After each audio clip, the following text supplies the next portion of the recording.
Good evening, one and all, and welcome to El Cockerel for this show about transfers update and will the real Tottenham Hotspur please step forward.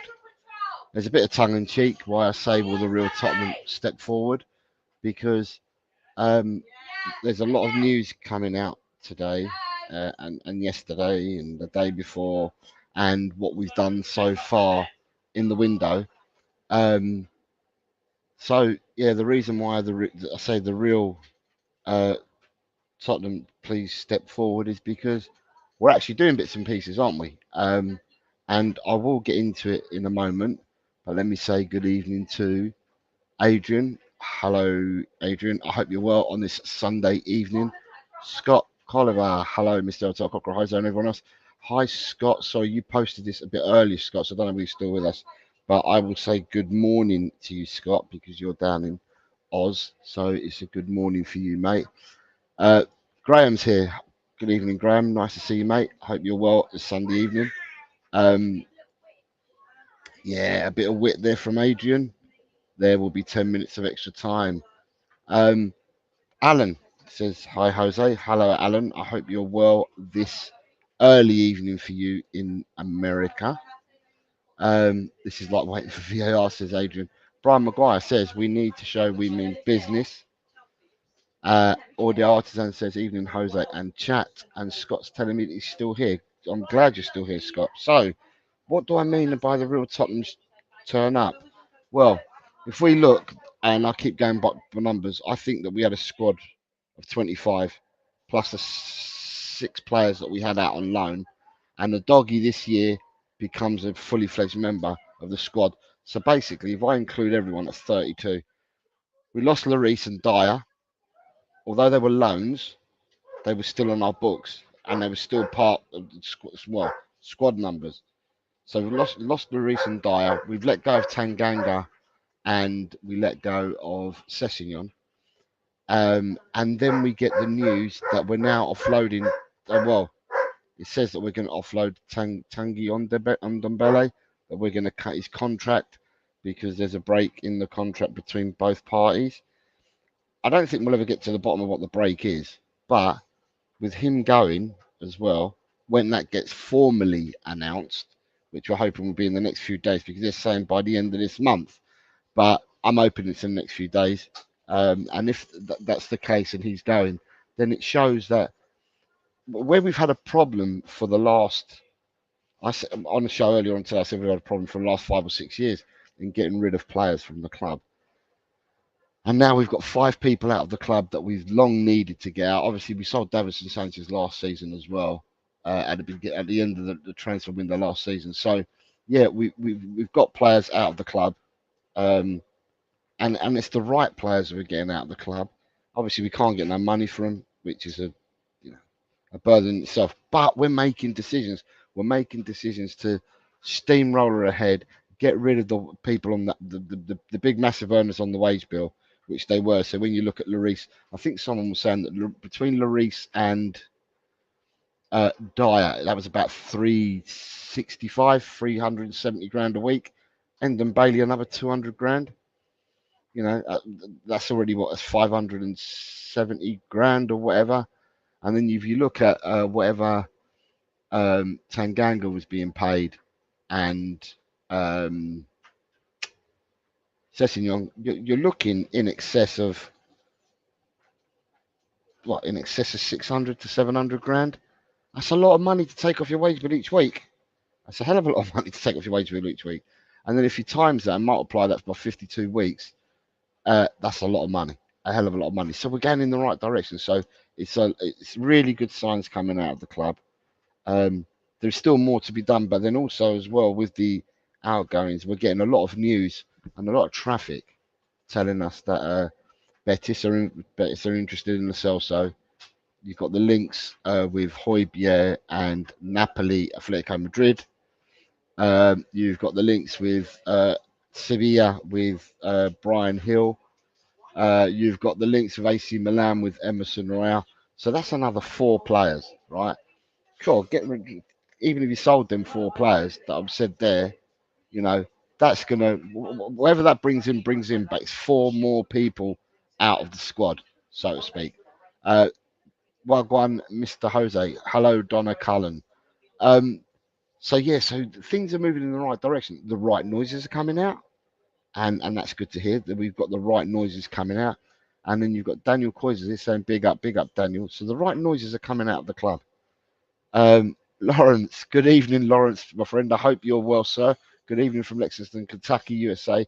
Come on, you Irons. Yep, Lawrence is a West Ham fan. Nice to see you. Nice to see you. Yeah, and sorry, I forgot. Yeah, also the noise about Jed Spence going as well. So he's linked with Genoa. Region's gone quiet, and so's Rodon, Adrian. But yeah, so the right noises, positive noises are coming out. Players are leaving the club, and then we've got players.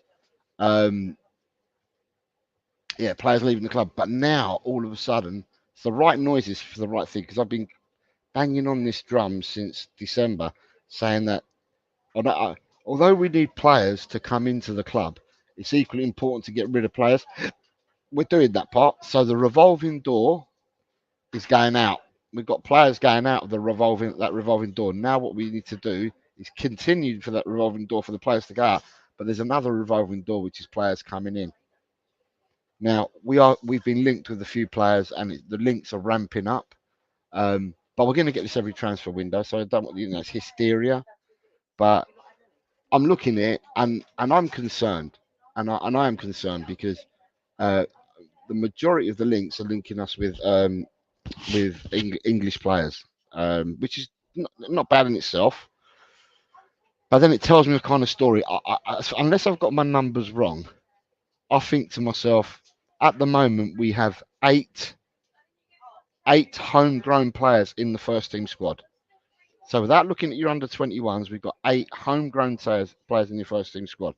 And to distinguish the squad for Premier League and distinguish the squad for the European matches, you have to have 8 homegrown players in your 25-man squad for the Premier League.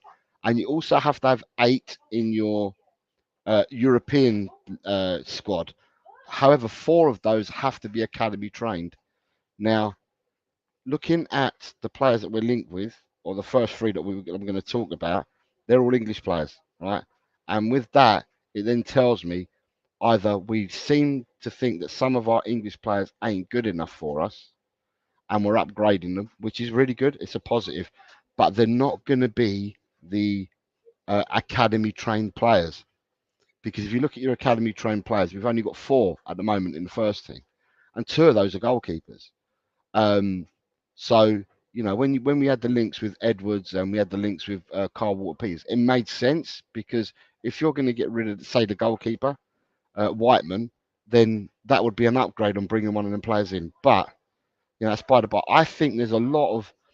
I think Tottenham have thought long and hard about this and about this transfer window. And when people have been saying, or when I've been saying that they should have started this work at the end of the close of the last summer transfer window, to me, I think Tottenham have been doing their work, and they started when I thought they would have started, and they've been working on this because it is a puzzle that they've got to solve. So yeah, obviously the puzzle is getting players out and getting players in, but then it's also balancing the homegrown and the academy trained players. There is a possibility as well that you can upgrade someone from your B list. So for argument's sake, let's say Donnelly, if they wanted and we didn't have enough club-trained players, you could upgrade Donnelly from the B list, i.e., he wouldn't count as under 21 anymore, but you'd have to then put him on your A list, which means he takes up a spot. So there are other ways around it, and there are other ways to navigate and circumnavigate the wheel. But Tottenham are obviously doing this, and it's good. We're acting like I said. The title says, "Will the real Tottenham Hotspur please step forward?" Because something's going on, something's brewing. Um, just before I carry on, I'm sure he's at work, but there's Colin saying big up to the gang, and he's saying West Bam. I think West Bam is a reference to Lawrence. Peter Gagaya saying hi to everyone, hello all. Daniel Coys. Danny Coys is saying, Ange is winning back my trust again after that Werner deal being ruthless, getting rid of waste of space like Endenbelly out of a club. What I like to see. Lawrence is saying, Jose is a good man and a great channel. Smash the like button and join his channel. Thank you, Lawrence, for your kind words. Adrian is saying, Eze, Tony, Jimenez, Gallagher, Gibbs White, and the main transfer links that have gained gravitas in the media. Brian Maguire says, we should for Edwards. I think he means go for Edwards. And Noel Kane, the man from Montreux, says, big Jose. Hi, Noel. Hope you're well, mate. So, with that, what have we got? So, I've talked about the outgoings, right, which I think is absolutely superb, and the outgoing links that are out there, which is really, really good as well, all positive. But then the incomings. The incomings, we can't buy them all, people, is what I'm going to say to you. We can't buy them all. And then Romano put out a tweet not long ago. I think it was earlier on today or earlier on this evening, and his tweet kind of kiboshes quite a bit of what I wanted to say. Let me see where I can find his tweet for you. And you know, at the end of the day, it's quite to me, it's a bit. If it's true, then I'm not happy with it. And I'm trying to find it so I can give it to you. But if it's true, I would not be happy with it. Let me have a look if I can find it. Maybe if I typed in Romano, it'd come up straight away, and then I wouldn't have to worry about it, would I?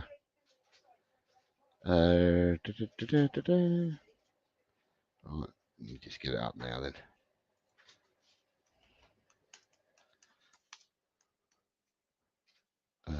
No. Right, here it is. The tweet is.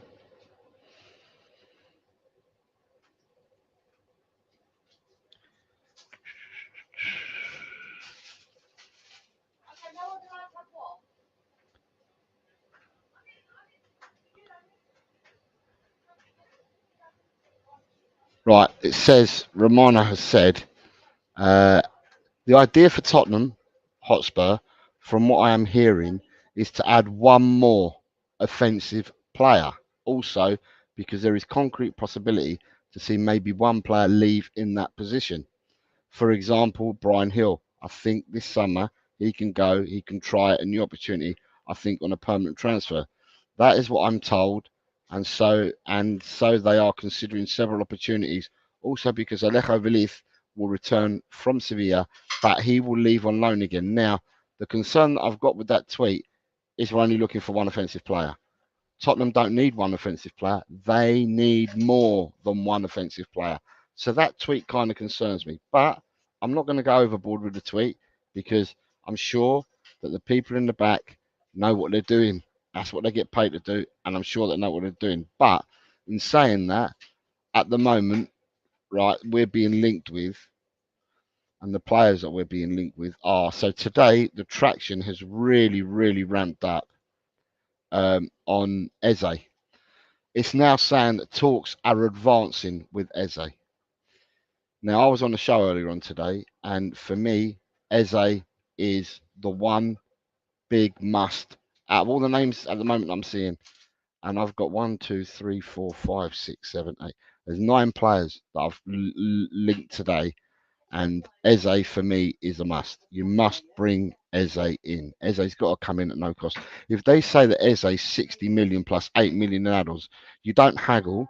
You just hit the 68 million. End of story. Give them the 68 million, what they want.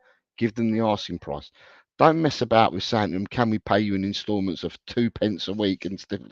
Just give them the money and bring him in. So Eze is ultra important. And it says talks are advancing. How advanced, we don't know, because we don't know what's happened before the season ended. We don't know, if there have been conversations or if we've spoken to his agency or anything like that. Although, in saying that, for everyone that's not aware, Eze is represented by CAA, and CAA represent a lot of players that are at Tottenham at the moment, and so therefore it's deemed that Tottenham and CAA, it's easy to do deals between Tottenham and CAA. So I know that we've heard stories about he's been linked to CAA. Have got a box, and that Eze's family were at the game, at one of the games, and everything like that. But Eze is one that I'm saying that we must bring in, right? And it make more sense as we go on. But Eze is one that we've got to bring in. Then we've got second one is Tony from Brentford. It's saying that Tottenham are ready in a bid of 40 million for Tony. So asking me whether I would take Tony on. I had this conversation earlier on today because it was discussed about Sandro Tonali and Lewis Paquetá, what's happened to them with their gambling and that. And what I turned around and said, and my argument for Tony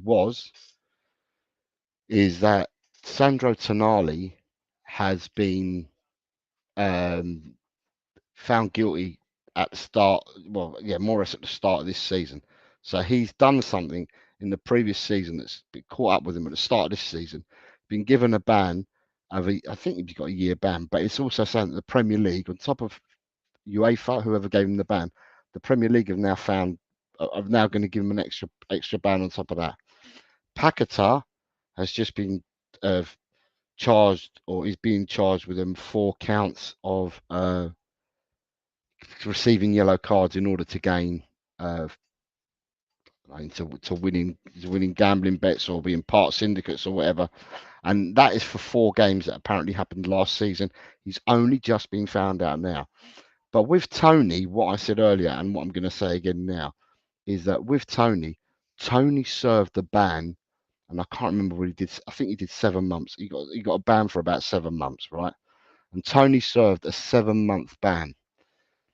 And then he's played 6 months. So he played from January when his ban finished. So he's played for 6 months. So in that case, that's 13 months. So Tony hasn't done anything wrong, as far as we're concerned, in 13 months. All right. We've got to remember, gambling is an addiction. It's like alcohol, drugs, whatever. It's an addiction of some of a sort, and it's an addiction, and it's going to be pretty difficult for him to beat that addiction and be on the straight and narrow. But we've not heard anything adverse about Tony, whether we're Tottenham supporters, Brentford supporters, or support anyone, Everton, whoever we support. We've not heard anything adverse about Tony for at least 13 months. So if he's on the wagon and he's clean and sober from betting and stuff, then that's great.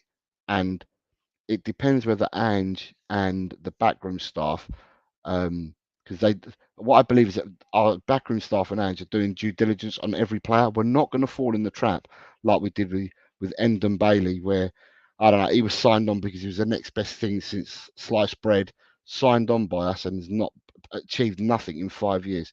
It looks like they do their homework now, these boys, and they would be going into every aspect of Tony. And if they believe that Tony's the one that they want to plump for and go for, then 40 million on a proven Premiership striker is a good deal, right? But for me, I take Eze first over Tony. I take Eze first on the links, and then Tony probably sits a second for me, right? Let me just get some comments out of the way before I move on to the next player. Peter Kagayas is talking to Daniel. Daniel's saying, where's our centre forward?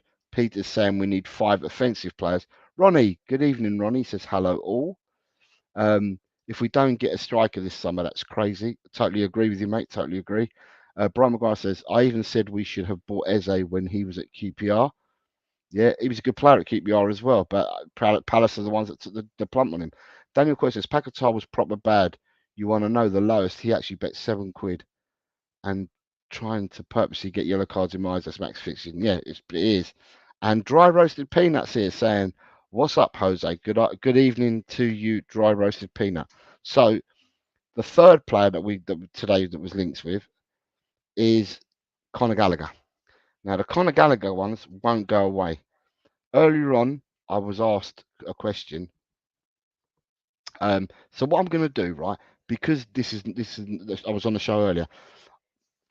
It's not whether you want the player or not, right? That's not the question. The question I ask is, if you rated it from 1 to 10, how doable is bringing in Eberechieze?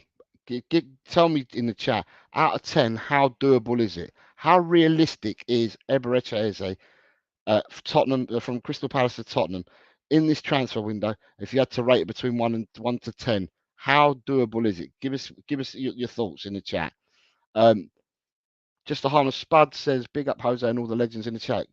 Good evening, just a harmless potato. Nice to see you, mate. Right, we've got dry roasted peanuts coming in. He reckons it's an 8 out of 10. Daniel's saying it's a 7 out of 10. Ronnie's saying it's a 10. Jose, it will happen. Good evening, Leo. I hope you're well, sir. Leo is saying an 8 out of 10. Audio's saying 7.5 out of 10. Scott C is coming with 9 out of 10. So pretty much 8, 15, 25, 33, 40 and a half, 49 and a half from 1, 2, 3, 4, 5, 6 people. So basically we're rating that at just over 8.5, about an 8.5 between the people that have put it into the chat at the moment, right? So pretty strongly, we're saying about 8 to 8.5. We're saying pretty strongly that's a possible deal to be done. Yeah, I hope that is the case. Dry roasted peanut says, I think we only have Man City, Arsenal, and Liverpool to worry about realistically.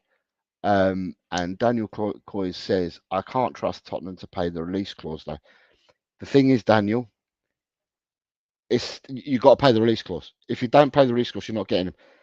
I'll take you back to Pedro Porro. When we went for Pedro Porro, we spent the whole month against Sporting. We spent the whole month, whoever it was from Tottenham, bargaining with the Sporting camp, trying to change the fee structure, trying to change this, trying to change that. It took us a deal that should have been done quite easy. Just put the money down, gone, done. It took us a whole month. And in the end, in that month, when we got him at the end of January, what did we do? We paid the release clause, because the release clause was never being dropped. The release clause is there for a reason. You can ask once, and if it's a no, then walk away and either pay the money or shut up. Simple as. And don't go, you make yourself look stupid if you go bargaining with someone for a whole month, right? So for me, just give the money. Just pay the money and get the player in the story. Gyro Spirit says, I can see us offering to pay more, but on more favourable structure. But the thing is, Gyro Spirit, I understand what you're saying, but when it comes to release fee clauses, if his clause is 60 million, then you pay 60 million. If you want to pay more, but you're not going to pay anything less than 60. And that's what I'm trying to say. You've got to pay what the asking price is. Daniel Coy says Liverpool want Eze as well. If we haggle too long, someone else will get him. The only thing I see in Tottenham's favour, to everyone in the chat, is we have not got the pressures of PSI, PSR. We do have the money, and instead of monetizing and paying over and structured and paying over a certain amount of years for these players, which we normally do, right? And all clubs do it. With this one, I'd pay the whack. Give them the whack that they want, and then divvy out your other money elsewhere. But yeah, you've got Jay Ashraf here. Good evening, Jay Ashraf says Levy will lowball Palace, and this will drag out. It won't drag out. You lowball Palace, they walk away. Someone else goes and gets him. Dry recipe, and he wants to stay in London. Yeah. So for what you guys have said, it's about an 8.5. What you reckon on Eze coming? The things that are going in the favour of it is CAA, like I keep saying, and yeah, Dry Roasted Peanuts pointed out, which I forgot to say, is that he's actually turned around apparently and said he wants to stay in London. He's settled in London. His family want to stay in London. He wants to stay in London. And when I mean his family, I don't mean his immediate partner and children if he's got any. I'm talking about his family. The wider unit of his family want to stay in London and want him to stay in London as well. So that's an 8.5. Now we spoke about Tony. So with everything we said about Tony, realistically, on a scale from 1 to 10, How what from 1 to 10? How do you rate? We got a chance of getting Tony, right? Oh, sorry. Can I say, by the way, I gave this a rating of 6 out of 10 for Eze, and the reason why I gave it a 6 out of 10 is because we're Tottenham. And in the past, if we go by a past track record, although we've got all the cards in our favour, CAA base, and he wants to stay in London, for me, because we're Tottenham, I'm hoping that this new mob that we've got with Langer, Munn, McDermott, Paratici, and Postecoglou, I'm hoping that we change the way that we negotiate and do things. But because we're Tottenham of old, and I've not seen the new yet properly, I rated it a 6 out of 10. So if I ask them with Ivan Toney, what does the chat think on Ivan Toney? What's the possibility between 1 and 10? Again, what's the possibility on Ivan Toney? If you're telling me it's 8.5 on Eze, what do you think is on Ivan Toney? Daniel Coy says, yeah, Steve Parish won't take any of Levy's BS. He would just walk away from the deal. Yeah. Right, so for Ivan Toney, we've got Spurs GCTV coming in at 6.87943 for Tony. Daniel Coy's is coming at 5. Audio is coming in at 6.5. Dry roasted is coming in at 5. Scott C is coming in at 7.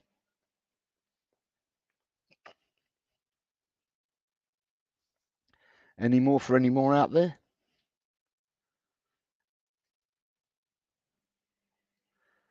Any more for any more out there?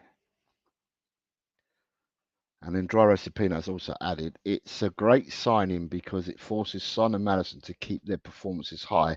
Their spot isn't guaranteed. Ronnie is coming in at 4.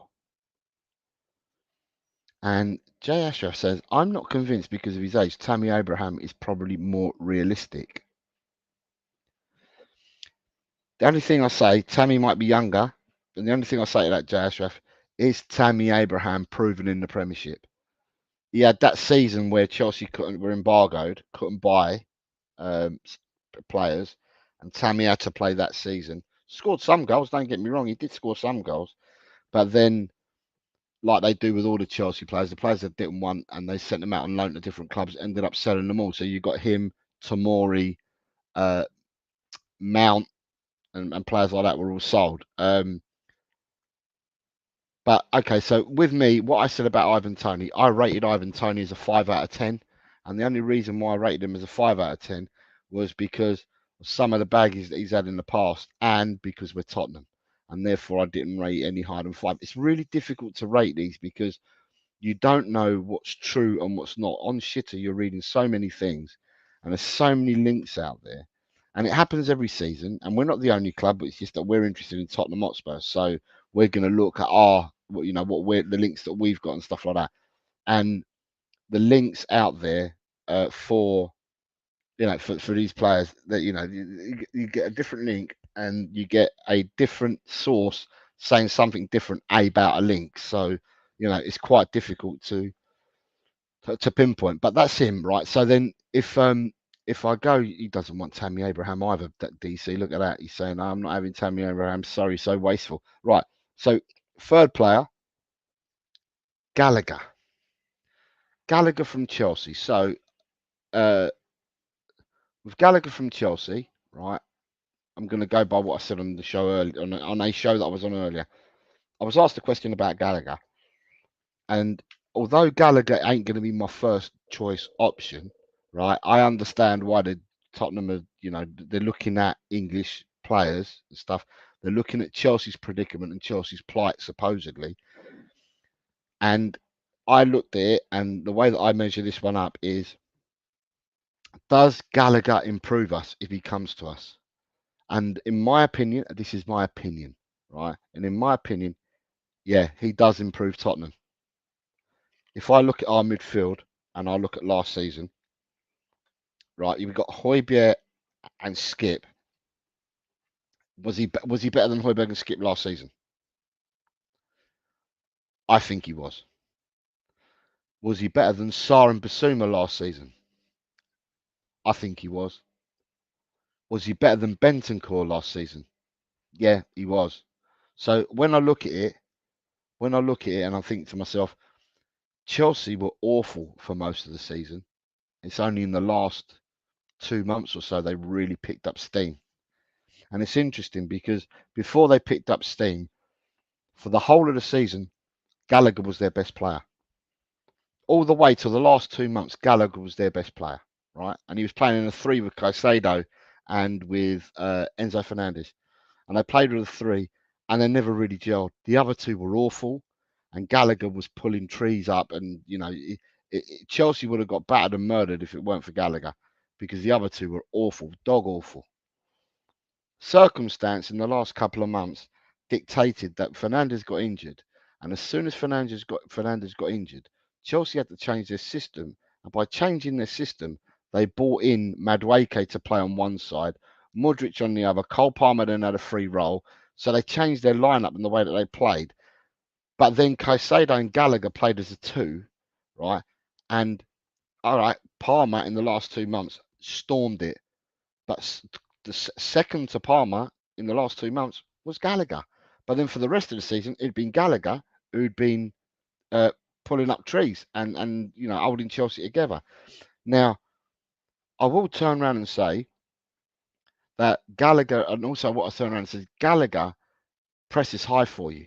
Gallagher presses from the front. Gallagher presses high. So there's a lot of stuff to like about what Gallagher does.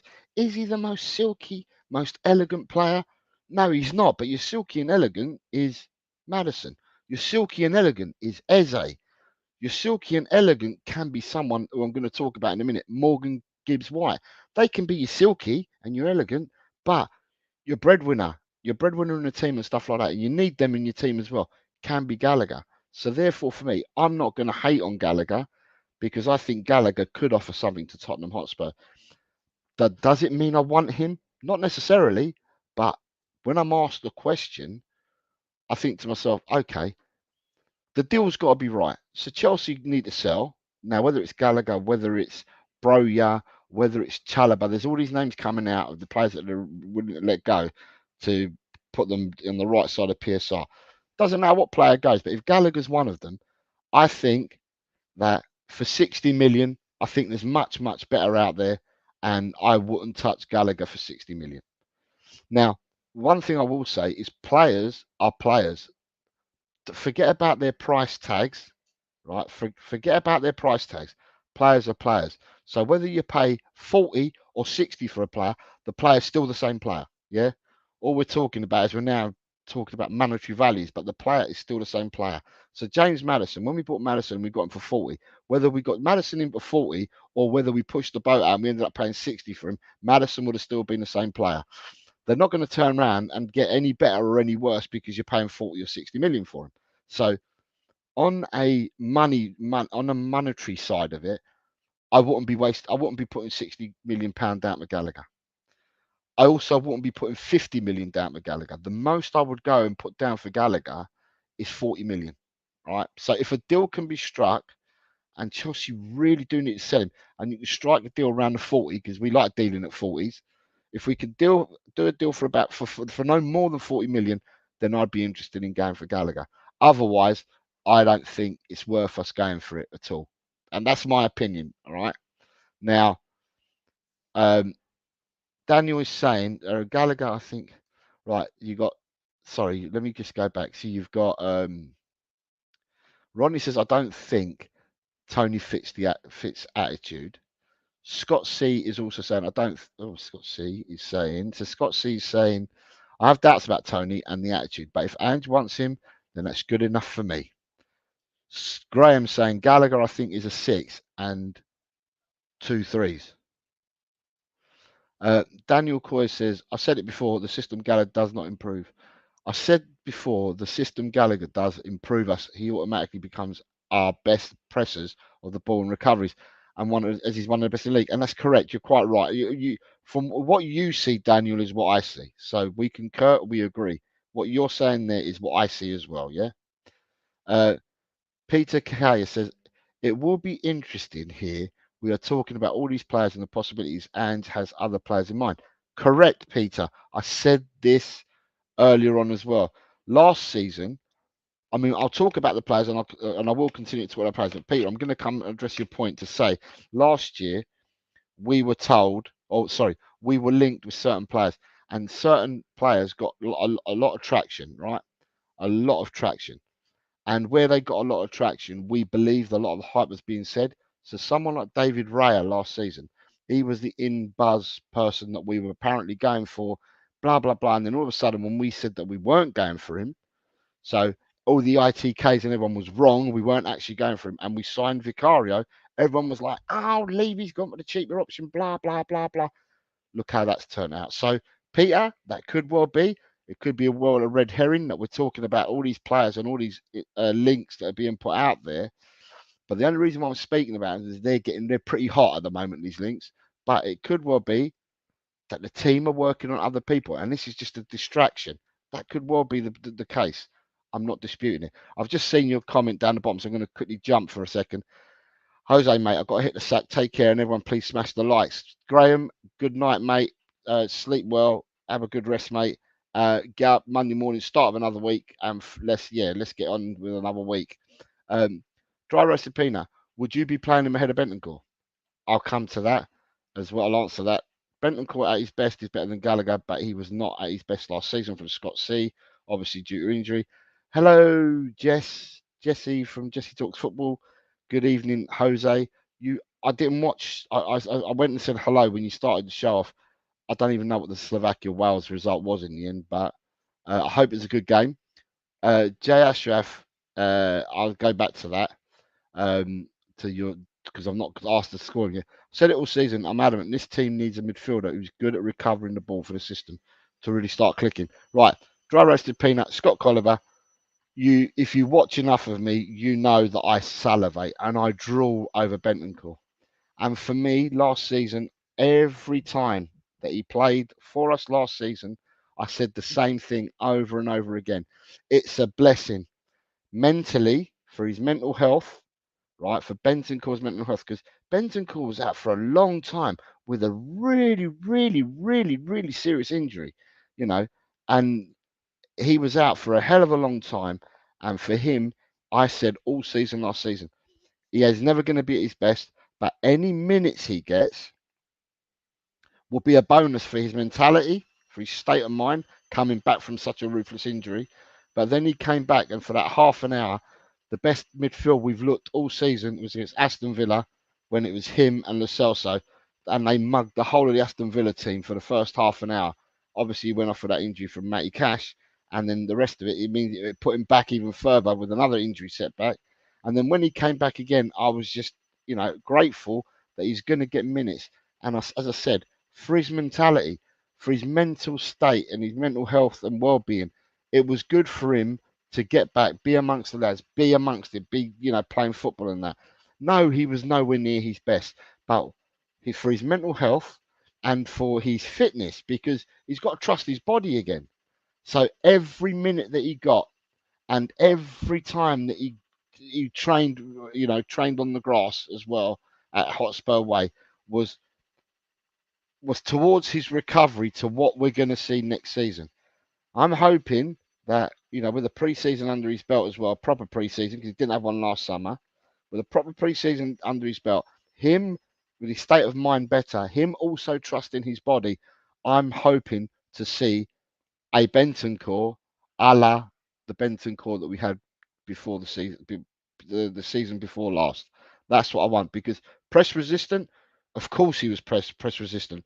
Bentancur. So how many goals did Bentancur set up by breaking plays and being the furthest man forward, beating the press and stuff like that? Bentancur is an absolute superb player.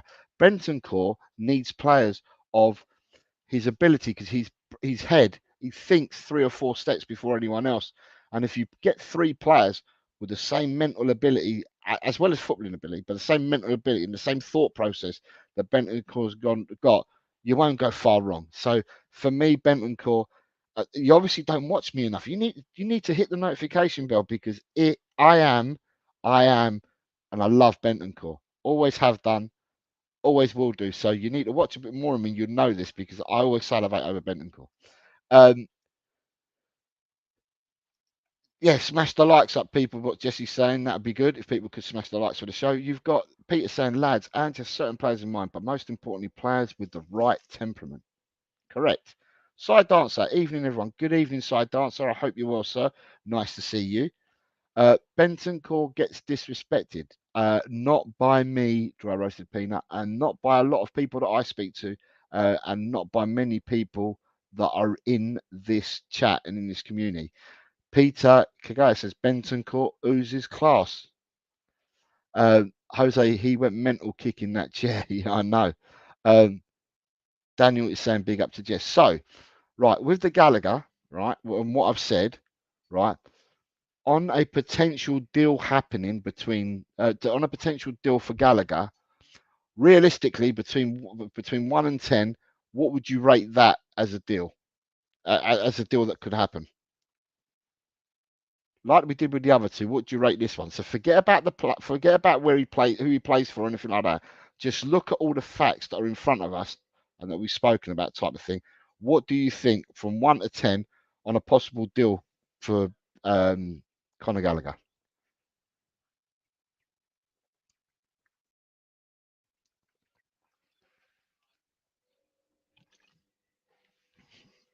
Right, dry roasted peanuts first up. He says 6. Okay.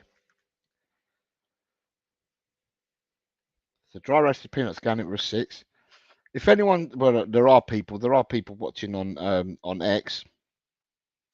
Take part on X. If you put your comment in, I will read it out. I like to read the comments of the people. So yeah, give me some comments and I'll read them out. So dry roasted peanuts says a 6 out of 10 and maybe it's happening. Scott says a 3. I'm not sure he will want to join us. So Scott's going for a 3. Side Dancer says it's a 5 out of 10. Daniel Coys is saying these links just won't go away. I'm going 7 out of 10. We got any more people with any numbers in mind that they think on the possibility of this happening from 1 to 10? No? Okay. Right. So another player that's appeared today, or the links appeared today, and they appeared after I'd done the show this morning. So I did a show on Time Added On, and I was on with Danny and Brian Daigle, and obviously with Alan because it's his channel, and we were the panel for him. And after we did the show, these are the 3 players they talked about, who I've talked about now. But after I did the show, there was links again, not new, but links again with Morgan Gibbs White. And as we're aware, we're talking about Eze. Palace don't need to sell. Brentford don't need to sell Tony, but if he could walk away on a free next year. And Gallagher, Chelsea supposedly need to sell. Well, when we look at Morgan Gibbs White, Forest do need to sell, right? Whether at what price he'll go for and that, I don't know. Whether they'll make the same mistake that they made with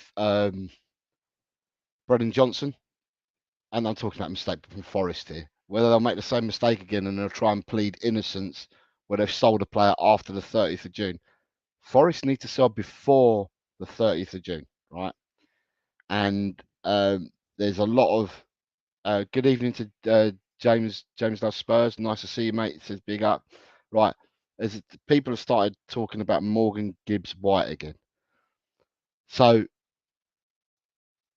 it's quite a tricky one because I don't know how much, because he's got a longer contract. I know, although I know Forest have got to sell, he's on a longer contract. So I'm thinking to myself, Morgan Gibbs White. So Morgan Gibbs White for me is a really, really good player, and he's got a high ceiling for me. I think he can play 8, he can play 10, he can play left wing, right wing for you if you needed him to. I also think Eze can play as an 8, a 10, right and left wing. Gallagher can also play 6, 8, and 6, 8, and he played 10 at Palace, but 6 and 8 for you. But Gibbs White can play in a few different positions. We know that Ange likes players with versatility, where players can play in different positions. And maybe we'll start. I don't know. Maybe we'll be looking at players to strengthen our team where people can play multiple positions. But for Morgan's Gibbs White,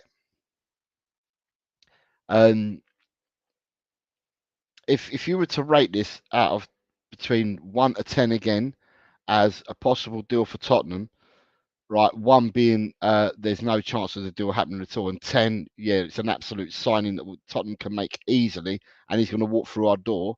What do people reckon on Morgan's Gibbs White to Tottenham?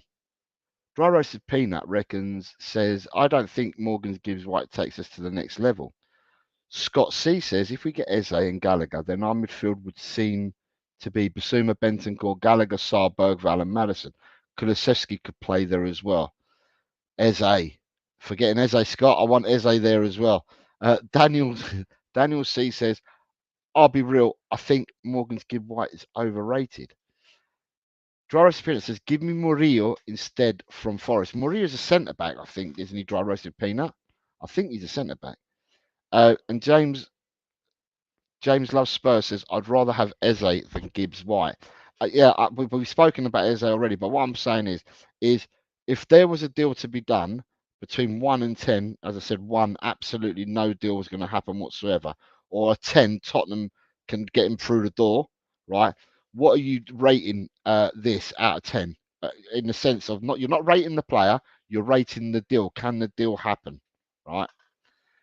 Peter Kagaya says, we've seen it in this year's in Ange's system. Goals will come from everywhere. We have 13 different goal scorers. True. And Dry Spin says, we have a good looking team. Gibbs White will mess it up. So close to making a boy band. Right. Ronnie reckons it's a 0 out of 10 on Morgan's Gibbs White, a deal happening for Morgan Gibbs White.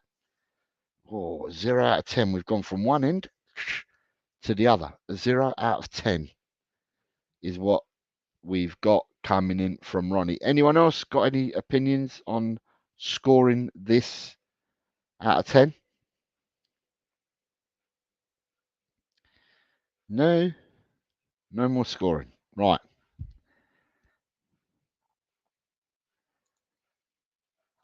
Ronnie's changed his mind. Ronnie says, what's Ronnie saying?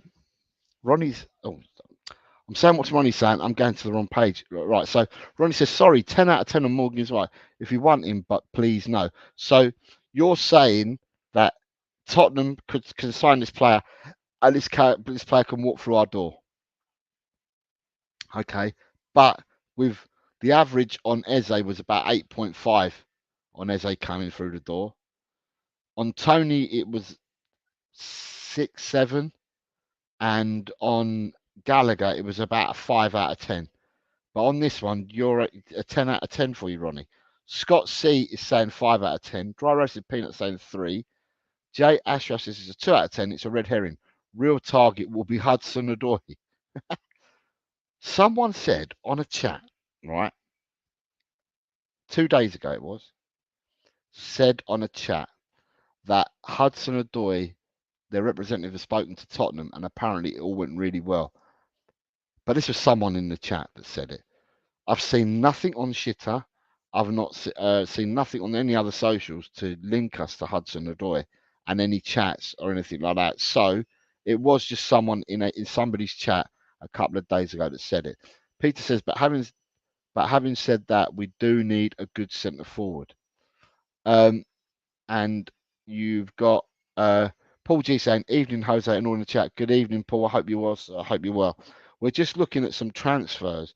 I mean, I'm probably late to the party because some people have done shows today and some people have got them lined up for tomorrow. And I just thought to myself, I need to get a show in where I can talk about transfers as well. So we're just having a chat about the people that we've been linked with or the links that I've seen today. So we've talked about Eze, Tony Gallagher, and Morgan Gibbs White. Before I go on to the next one, Daniel says, your thoughts on Archie Gray as well, Jose?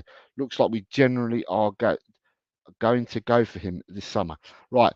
With Archie Gray, right, I don't know how much Leeds would ask for Archie Gray. He's got no Premiership experience, but he's got all the potential in the world. But it's how much. One, the Leeds have to let him go, and will they let him go, right? And then two is what kind of price would Leeds be looking for him for? Because they could price Archie Gray out of the market where Archie Gray won't be going nowhere because no one will pay that kind of money. I think Crystal Palace, Adam Wharton and Crystal Palace, how old's Adam Wharton? Roughly the same age, maybe slightly older, given a year or something. And Adam Wharton went for 20 million, went to Palace. Adam Wharton's now an England international. How far is Archie Gray from being an England international? Do you know what I mean? So at the end of the day, it all depends. Deals can be struck with loads of players, right? But do I like Archie Gray? Yes, I do. Archie Gray can play in a fullback position. He can play as a holding six. He can play as an eight. He's decent, but it all depends. This all depends on money. Joshua says we already got burnt with Jack Clark from Leeds. Well, we didn't get burnt, did we? Because Jack Clark has gone on and is playing really, really well, and other Premiership teams are looking at him. We never gave him a chance in the first team. He's gone to Sunderland. He's kicked it up, and other teams in the Premiership are now looking at Jack Clark. So I don't think we got burnt by anyone, and we only paid £8 million for him. £8 million. Do you know what I mean? Daniel, at that price, it's not happening. Like I just said, 35 million and Rodon maybe, that would value Archie Gray at over £50 million. And like I said about Adam Wharton, he was probably one of the best youngsters and one of the best midfielders in that league, and he went for 20 mil to Palace. Yeah, there's other players like that, Hayden Hackney.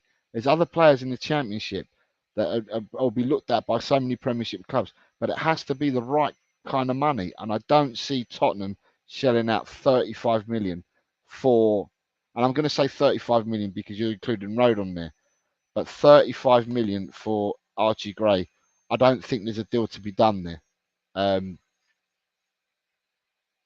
Edem, good evening, Edem says Archie Gray should stay where he is. He plays every week. He's got loads of time to move up a level. Right? Fair comment there from Edem. Daniel Coy says, and we also get 25% of Jack Clark's future transfer. It's interesting because I didn't know that. And Johnny Bethnal Creed, evening, Jose. Evening, Johnny, mate. I hope you're well. I hope you're well, mate. I hope you're doing well. And Edem says, let me see what he's saying there. Hayden Hackney is a good player. That's what I said. You got Hayden Hackney. You got Philogene at Hull. There's a lot of really good youngsters. There's a lot of really good youngsters that play in the Championship. But the one that they went for, the Palace, they went for the boy Wharton. And the boy Wharton, they bought him for 20 million. I can't see the value of a lot of these youngsters being a lot more than Adam Wharton was. And Adam Wharton's gone on to be an England international. That's just again, it's an opinion, not state. The only fact I can state is 20 million is what they're signing for. Other than that, it's just opinion. Do you know what I mean? I don't see us paying 35 million for the player. So with the next player I was going to say is we've been linked with Vanderson, which kind of makes sense. And if people don't know, Vanderson is so the irony is we're looking to get rid of Emerson, who's Brazilian, and a right back. And now we're looking at Vanderson, who's Brazilian, and a right back. So one goes out, one comes in. Vanderson, I think, is 22 years old. I think, and I'm saying I think because I can't remember the numbers. I'm trying to memorize these from what I heard was that Vanderson had 2 slight injuries last year. One kept him out for 4 games. One kept him out for 5 games. He received a ban for yellow cards for 1 game. So that's 10 matches. Apparently he played 30 matches or something like that, 20 or 30 matches, and the rest he was sub. So, or 22, and I think he played 22 matches. He played 22 matches, he missed 10, and then the rest of them he was sub. So I'm presuming they play 38 games like we do here in this country. So he was sub 6 times, played 22, missed 10, through either injury or suspension, right? But then you look at his stats, and this is a stats thing again. If you look at his data and his stats, he looks the type of player that can play an inverted position, and I think they're only looking for 20 million for him. So the Vanderson deal looks good, so to speak, if you look at it, and it's replacing a position that I believe we have problems in, because when we're looking at right backs and left backs after Porro and Udogie, we haven't got much thereafter. After that, really, have we? We've got Royale, we've got Davis. Does that provide you with confidence if you're losing your right or left back? It didn't provide us with confidence last year. The fan base days, it didn't provide us with confidence, and it's no coincidence that Tottenham are prepared to let Emerson go. That kind of tells you something. Excuse me, sorry. That kind of tells you something. So Vanderson, the player that we're looking at, plays for Monaco, and by all accounts, and this is again shitter if you believe everything you read and that, they're saying that there's a chance that Tottenham can open talks with him, and that the fee that they're looking for is 20 million. So that's one to keep an eye out on as well. So Vanderson we've been linked with. Edem is also saying Chris Rigg at Sunderland 16 looks a real talent. I watched Chris Rigg play for the under 17s. Chris Rigg played in the same team that our boy Mikey Moore played in for England. They played for the same England team in the tournament just gone, and also the Waneri or Namweri or whatever from Arsenal who wore the 10. I watched them all play for England, and yeah, Chris Rigg does look a really good player, 16, and I think he's made first team appearances for Sunderland this year as well, if I remember rightly. But yeah, he looks good. Daniel Coy says, "All right, Gray mate," and to be honest, like you said, Wharton being that good already has probably put off an English tax on the good younger players, even ones in the Championship. Paul G says, "I haven't seen much of Anderson, to be honest. What's the expected cost?" Then you obviously heard what I had to say. You said, "Oh, okay, 20 million, interesting. We'll have to check him out online." Yeah, so Vanderson is a name that's appeared. So, to me, Vanderson would be a deal that I would do. If he's the chosen one from all the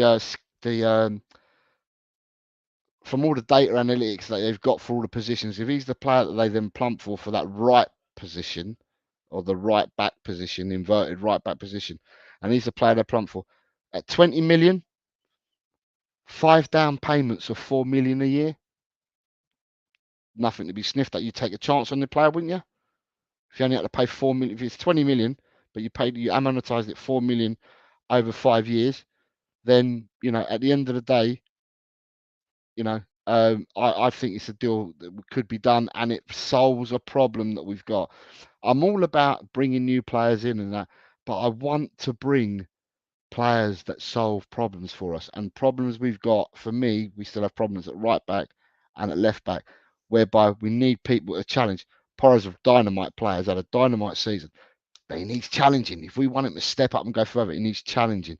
We need to have, or we need to get to the mindset, and it's not going to happen this season, but we'll see how close we can get to it. But we need to have them two good players for every position.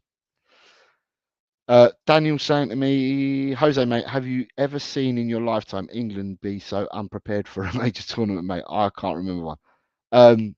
I'll come to England after. Let me talk about the transfers first. Paul G says, "I suppose the 20 million is an offset with the sale of Emerson, who will go for around 20 million anyway." Yeah, that's exactly what I'm saying. But also what I'm saying as well, Paul, is that instead of paying 20 million for him up front and outright, we only have to pay 4 million a year. If we structured it over 5 years, give him a 5-year deal if we bought him, then paid Monaco 4 million each year over 5 years to represent the 20 million.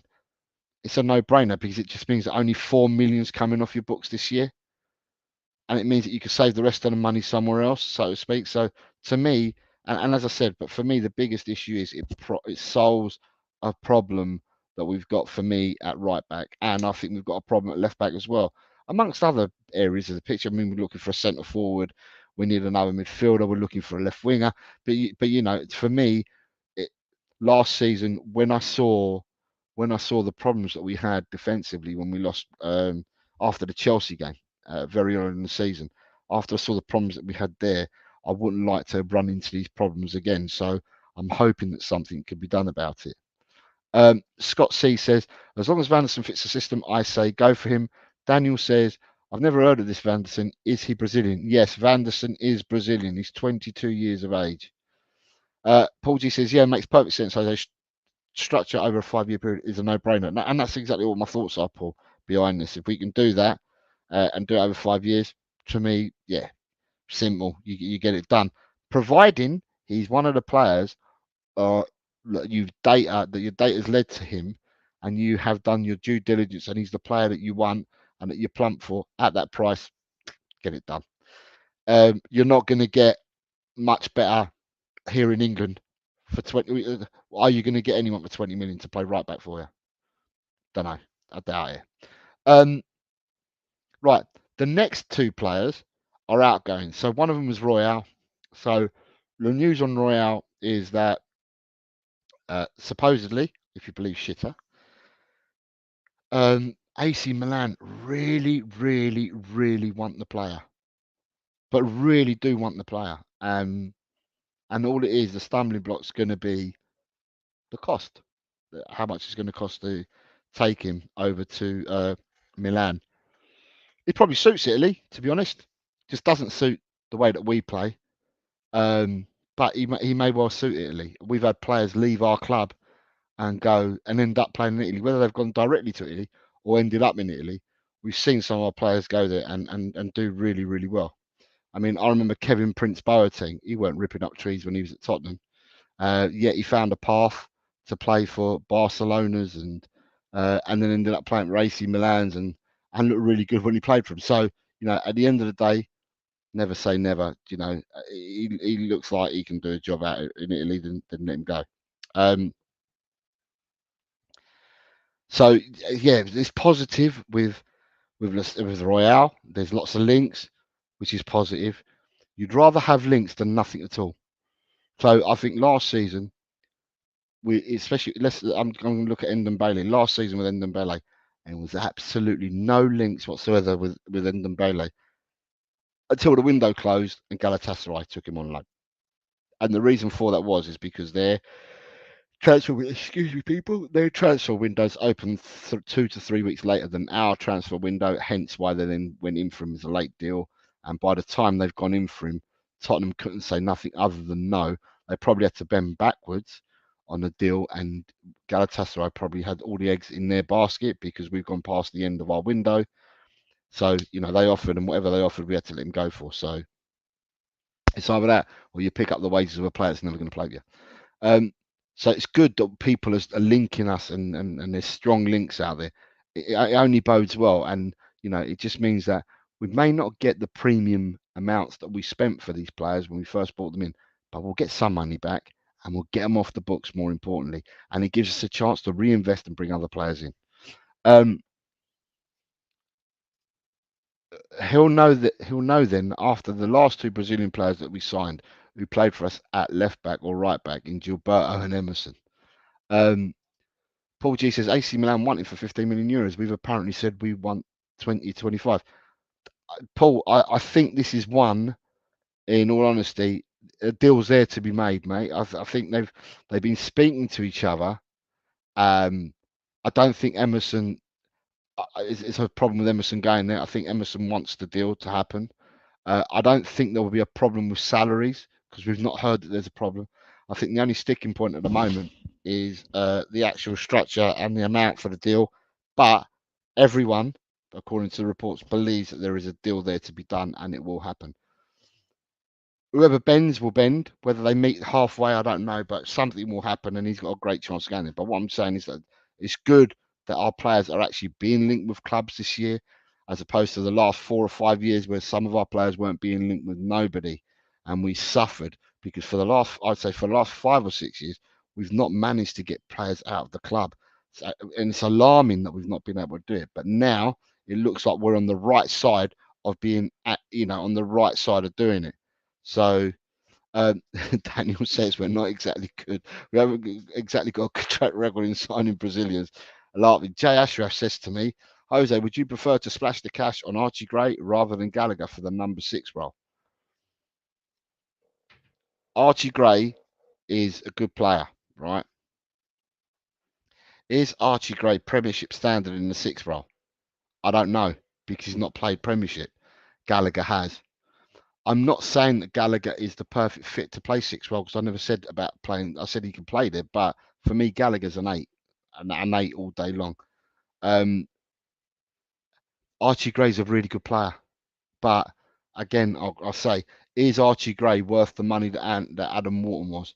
If Palace paid 20 for Wharton, then why are people thinking that Archie Gray's worth double or 2.5 times more than what Adam Wharton went for? To me, I'm just like, if the money's right, then a deal can happen. But I don't think that you're paying 2.5 times more for Archie Gray than what you did for Adam and what Palace paid for Adam Wharton. That's all I'm saying. Do you know what I mean? So, uh, there's a deal. A deal can be done, but there's no way that Tottenham, or I don't think any Premiership club, is spending 50 million on Archie Gray if that's what they're valuing him at. Yeah. One of my favourite people in the world. A very good Monday morning to you, Senor Garcia. All Spurs fans who are watching this stream live or on playback won't be able to do streams for the time being due to health concerns, but we'll be back. Chang, sorry to hear that, mate. I will message you. I'm sorry to hear that you're not well. I really do hope, and all the community does. Everyone here will send their best wishes to you, Chang. We do hope that you get better soon, my friend. And I will definitely send you a text to catch up with you to see how you are. So you've already got one person coming in. You've got Paul G saying, "Evening, Chang. Sorry to hear of your health concerns. I hope you're better soon." And I'm sure that others will echo that. And I certainly do wish you all the best to you, mate. And you just come back when you're fit and strong.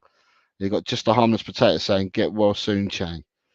Daniel Coys is saying, "Get well soon, Chang," as well. Listen, Chang, lots of love from everyone in the community for you, mate. Yeah. David Clark says Archie Gray proved in the Championship playoff final that he's not ready and he's not worth that kind of money. Swim Master is saying quick recovery to Chang. Swim Master, it's interesting because your name came up earlier. I was having a chat with Ellie and she was telling me all about the area you grew up in with her, your yellow house, blue house, your houses at school and stuff like that. She told me all about you, Swim Master. So good evening to you, Swim Master. I hope you're well, mate. Hope you're well. Right, moving on. Giovanni Lo Celso is another one for you. Chang, I hope if you're watching this, you got Ed M saying, "Hope you feel better soon, Chang." Ronnie said, "Mr. Chang, get better soon." Um, the next person is Giovanni Lo Celso. So Giovanni Lo Celso is being linked with Real Betis. If you believe some of the stories of share, Real Betis have walked away from it. If you believe some of them, Real Betis are very interested. And if you believe others, Real Betis will look like to do a deal, but it all depends on the money again and how much Tottenham want for Lo Celso. It's quite interesting for me because I'm kind of torn with Lo Celso because you've got the greatest player on the planet, Lionel Messi. Wax is lyrical about him. Now, this is Lionel Messi, who's not only the best player in the world, but has played with some of the greatest players ever to put shirts on a football pitch. So when he's played with the likes of Ronaldinho and people like that, you think to yourself, hold on, this guy obviously knows what he's talking about, and he's the best player in the world. So he waxes lyrical about Lo Celso. You have a lot of other people telling us how great Lo Celso is. And for us, he's been injured or he's not played in the right positions or we've sent him out on loan. There's a load of different variables with the Celso. But the times we have seen the Celso last season play, I'll leave it to you in the chat. The times that we've seen the Celso play last season when he's actually got on the pitch, has he played well? Has he let us down? Or has he played badly? I can remember him grabbing a couple of goals in quick succession in games, and making differences on the pitch and that. So for me, there is a player in there, and I believe there is a player in there, but there's only a year left on his contract. I think he's 29 years old or coming up to 29, something like that. So I don't think he's going to be offered another contract. So really, it would be time to sell him. But for me, with all the endorsements that he gets from Lionel Messi and maybe some of the other Argentinian players, it's kind of interesting that I think Lo Celso is worth a minimum. I'm going to say a minimum. I think Lo Celso is a minimum of £20 million. A minimum. That's my starting. Getting you through the door, you've got to give me 20 mil just to get you through the door, even before we have a chat. Yeah, so you've got to give me 20 million. But teams, Betis are going to lowball it because they're going to say they're skint and that, and they're not going to want to pay that money. But Betis have also turned around and said that. So Betis have turned around and said that they need to offload players, including Nabil Fekir, who was meant to be an absolute baller, who's France international, absolute baller. Well, he's played at Betis now for 3 or 4 years. A lot of English clubs were linked with him, and he's signed with Betis. Well, including him, they need to end up getting rid of him as well. And once they get rid of these players, they're going to go in for the Salsa. But what's telling for me, Paul, more than anything else, is with all these people that wax lyrical about him, and no, there's no doubt that he played brilliantly for Villarreal on loan, right? Is that why are teams of a higher ilk than Real Betis? No disrespect to Real Betis, can't even remember where they finished in the bloody league last year in Spain, but why ain't your Real Madrids, your Barcelona, Atletico Madrid, even Girona, let's say Villarreal, Atletico Bilbao don't sign many foreign players, do they? They pick their players from the Basque region. Why ain't these teams in Spain or these teams in Italy, why are they not buzzing around and trying to buy Lo Celso if he is this mercurial player that Lionel Messi and others say? And that kind of makes me think, is his level Real Betis? Is his level higher than Real Betis? I don't know. So, but to get him off the book, yeah, he was linked. Yeah, but linking and buying someone is something different. Right. Sorry, let me just go. Right, catch up with the chat because I've been waffling. But, right, Alan. Hi, Jose. Great to see you. Hi, Alan. Hope you're well. He says hi to the chat as well. How much do you think GLC goes for, Jose? Um, and then you've got not bad for giving up. Right. So Swim Master says, I hear Lo Celso ups his game for Argentina. Chang is saying thank you to the people that have spread the love to him, and he says that his inflammation of his throat. He had a sore throat the other day because I spoke to Chang, and he had a sore throat the other day, and he said that he had to take medication. He was hoping to get over the worst of it over the weekend. Obviously, he hasn't. So yeah, Chang, the one thing, and you know this. You're a wise man. Your health comes first. YouTube is a distant last. You got to be 100% or 110 in your life first and foremost before you can start thinking of YouTube anyway. So get well soon. You got Jesse saying to get well soon to you as well. Swap deal for plus cash for Fekir. Nah, I think Fekir's had it. Fekir hasn't done anything for 4 seasons or three seasons or 4 seasons at Betis. I wouldn't touch Fekir with a barge pole. Um, Scott says Lo Celso is good enough, but he's just not worked out for him at Tottenham. It sometimes happens. Right, Alan is wishing you better as well, Chang. Jay Ashraf, yeah, he was. He was linked to Barcelona last year. If right, so you got Chris from Chris Meta Football. It's Barcelona as well as Tottenham. His team in Spain's Barca, and a lot of the stuff that we go on about over here and that, he says, it's not true. These links are not right, and they're just being said by someone. The club have got interests elsewhere. Blah blah blah. I don't really know whether there was any genuine interest in the Celso last year. If there was, then a deal could have been struck for him. And what did they do? Barcelona ended up bringing in. They didn't buy no one, did they? They could only bring in loans, and they loaned the two Portuguese boys, the two Jows, Felix and Cancelo. So yeah, let's see whether they're linked with him this year. But mind you, who's gone? Hansi Flick has gone to Barcelona. I don't know whether Hansi Flick rates him as a player or not. but I just don't think they've got the money. So, but Emery's still a big fan, yeah, because they say that some of the they reckon Villa might be interested in him as well. Peter is saying that Lo Celso is a brilliant player, but he's injury prone. Sim Masters, Chan gargling salt water ball, then let it cool off to warm. Half a teaspoon, great for sore throat inflammation. Daniel was saying, yeah, stay well clear of Fakir. Angelo Tyro, good morning to you, Angelo. I hope you're well, sir. Nice to see you here. He says Gio's not worth more than 10 to 12 mil. Reputation alone is not enough. Ronnie says Lo Celso is a good player, just not worked out at Spurs. Right time to move him on. Right. So the next player I'm going to talk about is there's two more that I'm going to talk about before we can talk about anything after that, and that is today. It just so happens I did the show on time added on this morning, and then out of the blue I find on Shitter two links out there, not to Tottenham, just two general links out there, and both of them are for the same money, right? Separate links, absolutely separate links. Kyogo Furiashi. Does anyone know who Kyogo Furiashi is? The links say that his club are currently would not actively looking to sell him, but they would accept an offer of £25 million for Kyogo Furiashi. How interesting is that? How interesting is that? So yeah, thank you, Angelo. You're very too kind, mate. Says hi, mate. Great show. You're too kind. So Peter knows who the player is.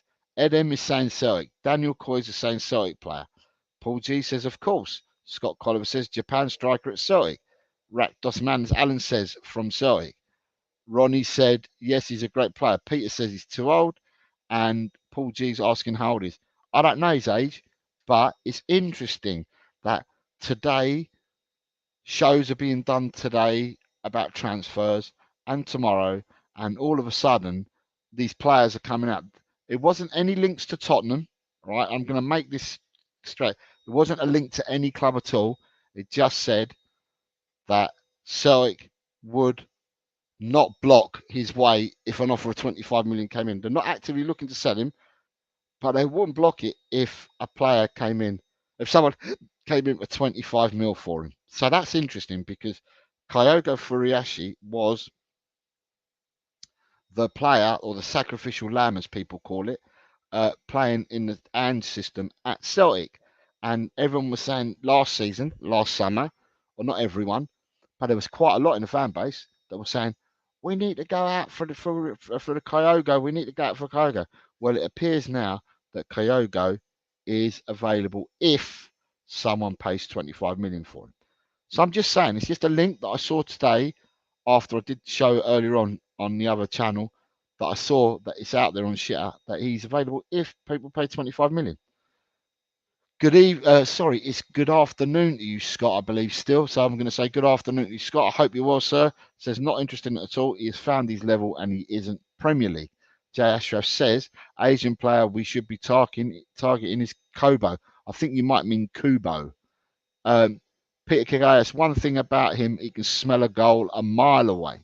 Ed M says he has a persistent shoulder injury. Word in Glasgow is he wants a return to Japan. Thank you very much. He's 30, he's 29, he's 28, he's 30, he's 29. Ronnie would take him for 25 mil. Big step from Celtic to Tottenham, says Scott C. And Peter says that Celtic bought him for about $5. And then Daniel Coy says, I'm not risking him. He's getting on a bit too much. His prime is probably going to finish soon. Right. So, okay, I'm just giving you the news, right? And you're telling me, you're reacting and you're telling me, which is good. Right. So, lo and behold, totally separate tweet on Shitter talked about a guy called Jota. Not the one that plays for Liverpool, but a guy called Jota who plays out in Saudi, who is available to Premiership clubs if someone wants to stump up £25 million. So the money's the same. But they're now saying that Saudis are looking to cash in on Jota for 25 million. Jota, just as a reminder for people, Jota is another player who played the Ange Ball system at Celtic.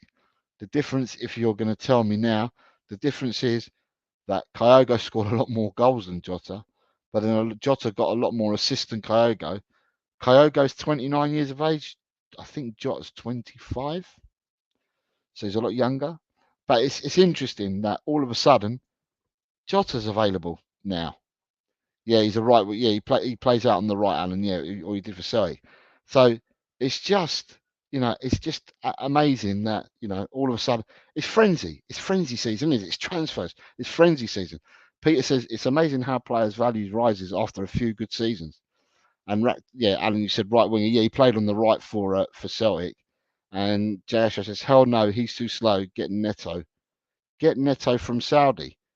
Who's Neto in Saudi? Is there a Neto in Saudi? I don't know. But anyway, it's just interesting that all of a sudden we're talking transfers. As I said, these last two names that I'm giving you are not Tottenham related. These two I just happened to see when I trawled through shitter after the show earlier. Neto, the Wolves player, he's not playing in Saudi. Neto, the Wolves player, still plays for Wolves. JSRF doesn't play in Saudi. He still plays for Wolves. So yeah, these two players are definitely not linked to Tottenham in any way, shape, or form.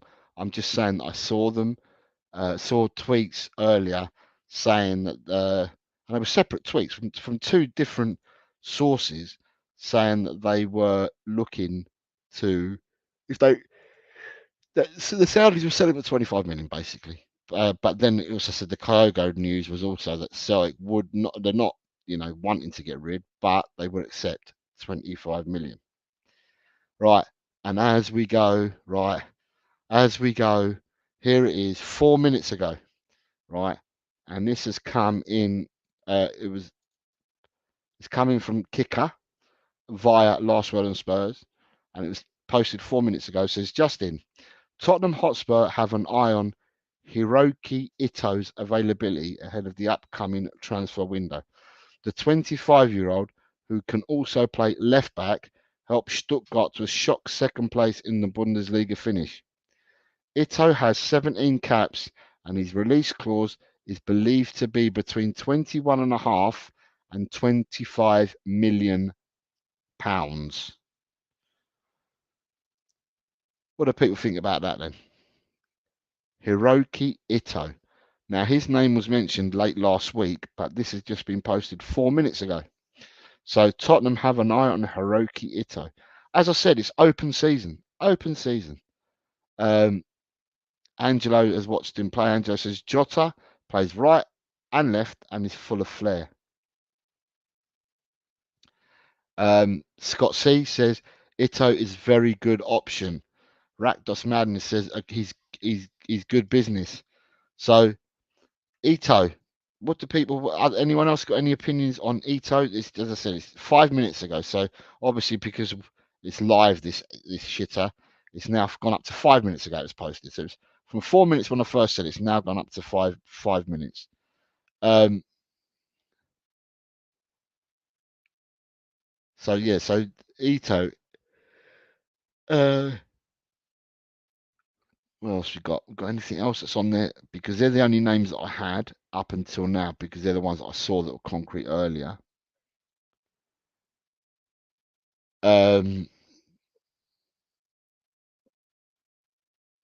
Is there any? Oh, we haven't got Ryan G here. Ryan G's not here. Right, so David Ornstein, and this is for Wolves related. David Ornstein has tweeted that Wolves have agreed the deal to sign Rodrigo Gomes from Braga. So Wolves have signed a player, or have agreed to sign a player. Jota has good skills, says Peter. Ed M says, as I've said on other streams, sign Ito just so we can sign Dr. Jong Song Iko. No clue whether he's good or not. And Paul G says, I haven't seen much of him, if I'm honest. Ronnie says Ito would be a good signing. Well, at that price, there we go. So just the Harman's Potato says, Ito is very good in my opinion, but transfer news that came out on a quarter to midnight on a Sunday. No, I think just the Harman's Potato. I said Ito. I saw links with him last week, but it's just doing the rounds. Well, I saw them doing the rounds last week, but this has just been retweeted from just last word on Spurs. So they must have obviously done a show tonight, and when they do their shows, they normally then tweet stuff out. So they must have done a show tonight, and obviously that's been tweeted out. But I heard the link with him late last week. There was talk about it already. I'm just trying to see if there's anything furthermore that's different to the players that we talked about, and then I can go and talk about something else. The other breaking news that came out today from Tottenham are set to appoint Southampton's Jack Chapman as their new head of academy recruitment. So, Tottenham are making moves. Yes, last word on Spurs were doing a show. Yes, I was going to say when they start tweeting one thing after another, it's because they've just done a show. I know one thing: Japanese players are technically good, especially the ones at the last World Cup against Spain and Germany. As Daniel C saying. All right. 5 hours ago. Well, I know this because I've already said it, which I wasn't happy about. As I said, Romano's tweet earlier didn't read right to me. And I hope he's wrong.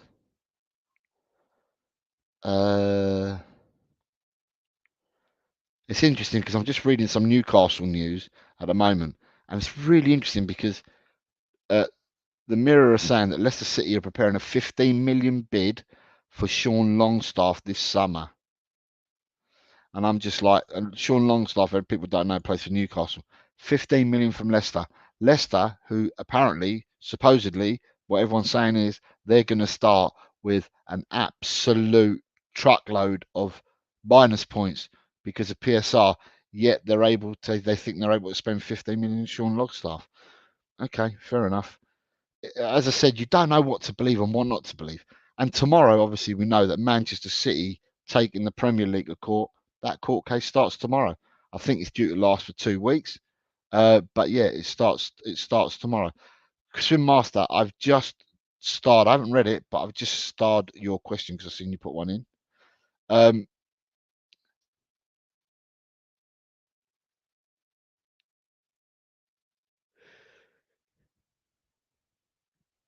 I suppose, right, right, Endon Bailey, we know he's leaving already. Right, there's not much more news there. Yeah, there's not much more news there at all that I can see. Right, so going back to what I was saying, right, there's a question from Swim Master, and I think he's asking everybody. Yes, that's everybody, including the chat as well. So he's asking a question saying, your gut feeling with the June 14th window on Friday officially starting. Gut feeling question. Do you think we'll make an announcement of a new signing on the first day? Oh, that's a good question. What do people think? What are your answers for Swim Master here? People that are listening on X, put questions forwards or make comments. I try to read them all out because I can see there's quite a few people watching on X as well. You're more than welcome to. As I said, I do read the comments out that people make. I'm not that busy tonight that I can't read them all, so I am attempting to read. I won't read the ones where people are talking to each other, but any ones that are directed comments, I will read. So with your answer, an answer to Swim Master, Paul G says no, he doesn't think that we're going to announce someone on the first day. Scott Colliver saying no is a safe answer as well. So you've got two people that are saying no already. Interesting. Interesting. Interesting. Interesting. Interesting. Anyone else coming in with anything?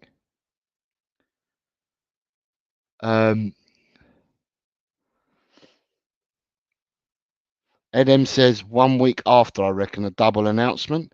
Adrian Shoka is telling us that Sarr assist as Senegal beat Mauritania.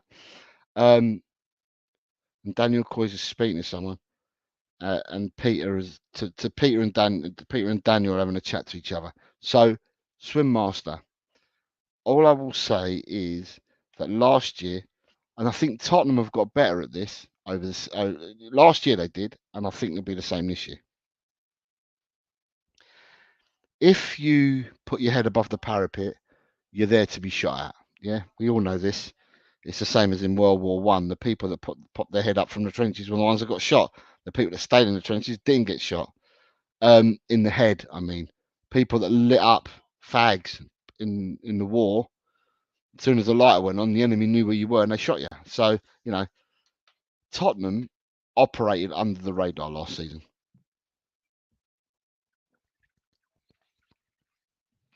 and possibly a little bit the season before as well.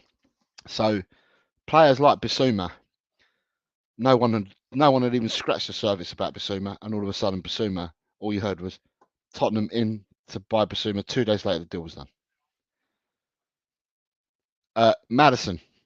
Madison deal went like that, super quick, and there was other players as well.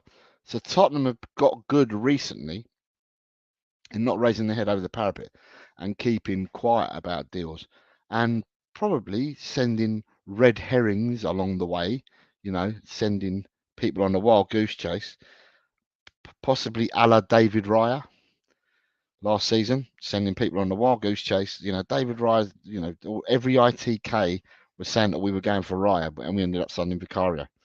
And Vicario was announced that he was coming, and it was quickly done as well. So, to me, to answer Swim Master's question, my thoughts have always been from the minute that the summer transfer window closed last year. So I've been banging this same drum for a year nearly. It's this September will make it a year, or the end of August this year will make it a year. And I said on the day after the window closed, I said that the job was now on for Munn, Paratici, McDermott, Langer, all these people. The ball was in their court to start their work now. Identify all your players. So my assumption is, and I don't know it factually, but my assumption is that what they would do is that they would look at every single position on the pitch, right? And they would identify the kind of player they're looking for and what the player needed to be able to do, have, whatever, right? And you do that for every single position. So you're data driving every single position. By the time you've done all your data driving and you know what you kind of want, let's say you narrow it down to the top 10 in that position for the data that you're looking for. Then what you start doing is throughout the season, you've got to play the season. So we've played the season. So as the season's gone on, Postecoglou would have spoken to the team above, identified the areas that they definitely need a replacement or definitely need someone for the position. And then what you do, instead of looking at all your positions, just narrow it down. So if it was a central midfielder, an 8 with them attributes that you were looking for, then you're looking at just that position. You take your 10, you look at them, you start speaking to their agents. What's your player doing at the end of the season? Do they fancy it? Do they not? Blah, blah. So you do a lot of your groundwork. So by the time it comes to the start of the season, the start of the window, because you've done all your groundwork, you're able to go in and say, right, he's interested, blah, blah, blah, bang the money down, deal gets done. That's what I believe has happened or should have been happening from the minute the last transfer window closed. The summer, because the winter doesn't really count because all this work that you're doing is geared towards, it's a year's worth of effort, but it's geared towards the summer. The only time that you're going to change that in the winter is if one of the players that you've got on your radar for the summer becomes available, a la like Liverpool did with Diaz. We went in for Diaz in the January. Liverpool would advise that we put a bid in for him. So Liverpool then brought forward their summer plans, bid for him and got him because Diaz always wanted to go to Liverpool. But had Liverpool not stumped up the money in the January, we would have got Diaz. Anyway, so that's the type of thing that we're looking at. So providing that we've done that, right, then you could well be on the route to signing someone very early. The only problem that we've got this time round, as opposed to last year and the year before, is we've got European Championships and a Copa America to contend with in the summer. The other thing that I look at that's quite difficult for me to look at, and I did this the other day, is that we have at the moment, what do we know that's factual? Right. So factual at the moment, and let me bring it up because I had a banner done for this the other day. Factual at the moment, and let me bring this banner up so I can show my point, land my point. Right. So factually at the moment, all the players will return for pre-season for all the clubs. They tend to return to pre-season at the beginning of July. July the 1st is a Monday this year. So I'm assuming that the players will be back on the 1st of July. But you've got the European Championships running from the 14th of June till middle of July, because they tend to run for 4 weeks or so, don't they? And then you've got the Copa America, I think starts on the 20th of June, and that runs for a month. So that will take you to around the 20th of July.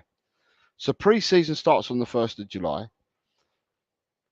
You tend to give the players 3 weeks off, roughly. They roughly get 3 weeks off, right?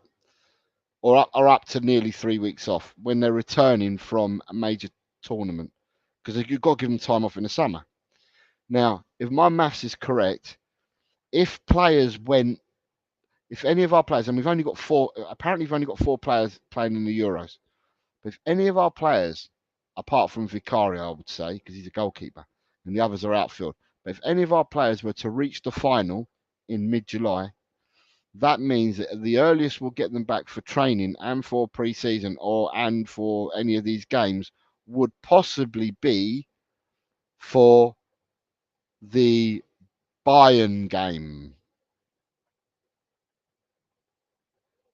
Second Bayern game, not even the first Bayern game.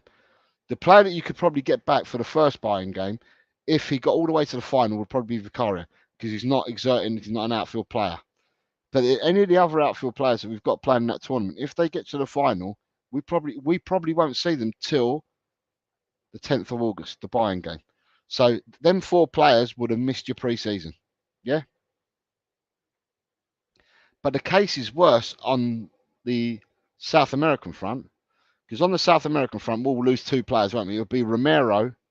Sorry. Yeah, it'll be Romero and Bentancur. They're the 2 that are going to the Copa America.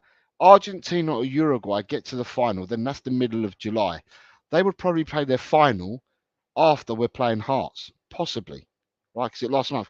Their final may be around the time that we play QPR. So with that, you're missing. They're going to be missing because they're playing till then. They probably won't be back till the Bayern game, and that's pushing it because that's not giving them 3 weeks off, and they got to do all that travelling back from South America as well, with long flights and stuff like that. So basically, we've got about 6 players. Daniel, you're saying there's only 2 in the Euros. We've got more than 2 in the Euros, mate. Surely we've got more than 2 in the Euros.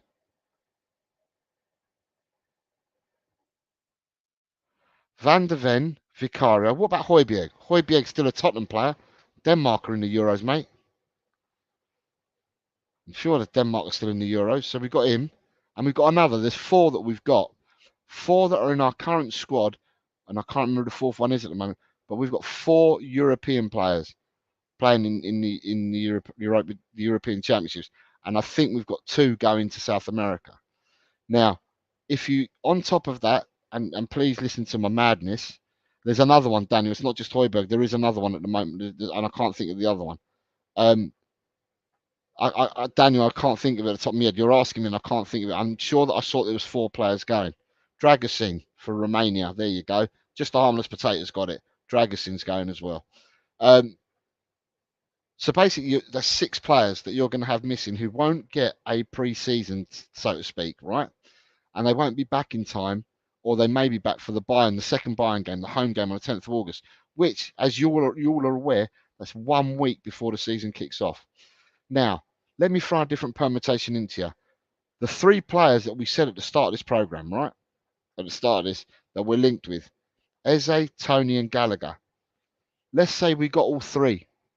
We signed all 3 of them, right? Where are all 3 of them at the moment?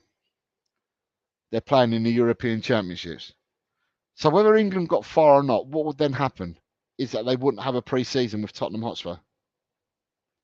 And I've thought about this already. It's brilliant if we signed Eze, Gallagher, and Tony, but if England were, I mean, let's look at the group games. I think for England, the group games finish on the 25th, right? Let's say for some unforeseen reason, England didn't qualify out their group games. Then the earliest that they'll be released is the 25th of June. Add 3 weeks onto the 25th of June. That takes you on or about the Hearts game, right? So they'd come to training on the grass just before the Hearts game. So they may or may not, with their pre-season, they may probably start playing probably the 27th against Vissel Kobe. Yeah? So that's another thing you've got to look at. These players that we're looking at, if we factor in that they're on international duty as well, then it's not only the 6 players that we've got currently in Europe, because some of these players may not be playing for us in next season. So Højbjerg, there's a possibility that he may not be at Tottenham next season. But at the moment, we've got 6 players playing either in the European or the Copa America. So them 6 players are not going to get a pre-season, right? Or a proper pre-season, the same as everyone else. And then if we make any signings, and some of the signings that we make are also playing in La Copa America or in the European Championships, then they're not going to get a full pre-season either. So it's just another conundrum to add. Now, we're not going to be the only team that's going to be involved and it's going to have players out to the Copa America and also out to the European Championships, but it's something to consider. It's something to consider. So it's just floating it, putting it out there to you guys. It's something to consider when looking at that. What's Ed? So let me just take a. So that was just looking at that. Let me take away from that. Jamie Wooten's here, Sheffield United fan, really good guy. Big up Jamie Wooten. I hope you're all right, pal. What does Ed say? Ed says, "Don't the Olympics start in August? I wonder will Son be away for that?" I thought that Son played in the last Olympics. Ed, shoot me down with flames if I'm wrong, right? I thought Son played in the last Olympics or whatever it was that he played in. He played in some competition where he represented his country, and by winning it or whatever they did, he then didn't have to do military service. So therefore, the onus wouldn't be on Son having to do another tournament because he's already been expelled from doing military service. So I don't think he has to play in anything. I don't think he has to play because he's already done what he needed to do in either the last Olympics or some last major tournament. He's already done it. So I don't know. It all depends. I mean, Sonny loves playing for his country. Don't get me wrong. He really does. He's a patriotic chap. But it's a case of he's done. For me, he's done his service. He's paid his dues to his country, and he's entered in all the competitions so far. And that maybe it might be time to give younger people a chance and the next generational players that are coming up, give them a chance to lead it. You know, I think in the Olympics you can only have 3 players over the age of 23 or whatever. So maybe, maybe he doesn't have to go. But I know that he's a patriotic man. But then the Olympics start. I think the Olympics actually start after the. It's definitely after the Euros finish. It might even be after the Copa America finishes. I don't know how late the Olympics start, but then if he plays in the Olympics, then yeah, he misses everything because what are you going to do? You're going to have your pre-season with Tottenham and then go and run off and play in the Olympics. So to me, it's something I may not know. I don't know about that. You've got Daniel Cole saying, yeah, maybe Son wants to go to the Olympics to medal though. Paul G says Spurs may block him if that's the case. I heard Arsenal were blocking players playing in the Olympics. And Scott M says South Korea didn't make it, did they? Good point. I don't know whether they have or not. I don't know who's playing in the Olympics because it's not something I really keep a track of because um, yeah, if England ain't playing in the Olympics and Spain ain't playing, Spain will probably play in the Olympics. They played in the last ones. Um, but yeah, I don't really look at the Olympics football too much. And to be honest as well, there's no coverage in this country for the people that live in England. I don't know about other countries, but in England, they don't tend to give much. In the 2012 Olympics, when they had a Great Britain team, I think they showed the games on telly then. But every other Olympics where there's been football, it's really hard to find the football anywhere. I've never seen any other Olympic football apart from maybe a final. Never seen group games, quarterfinals, semis, but they may have shown a final and I might have kind of looked over my shoulder at it. But that's something to consider as well when looking at transfers and stuff like that. Um, it'd be interesting, and not wishing. Yeah, it'd be interesting. Some played in the 2000 Olympics, but not in 2020. I'm going to check. Do you know what? I'm going to check it. So, which teams have qualified for the football at the Olympics? Right, let me see if something comes up from here. Men's Olympic football tournament, meet the teams 2024. Here we go. Ooh, there's some right teams here, I think. I saw some of them coming up. FIFA tournaments. Right. Group A is France, USA, Guinea, New Zealand. Group B, Argentina, Morocco, Ukraine, Iraq. Group C is Uzbekistan, Spain, Egypt, Dominican Republic. Group D is Japan, Paraguay, Mali, Israel. There is no South Korea. They're the only 16 teams that have qualified for the Olympics. So yeah, it says Israel, Mali, Paraguay, Japan. We ain't got no players. Dominican Republic, Egypt, Spain, Uzbekistan. No. Iraq, Ukraine, Morocco, Argentina. We have got Argentinian players, but they're not going.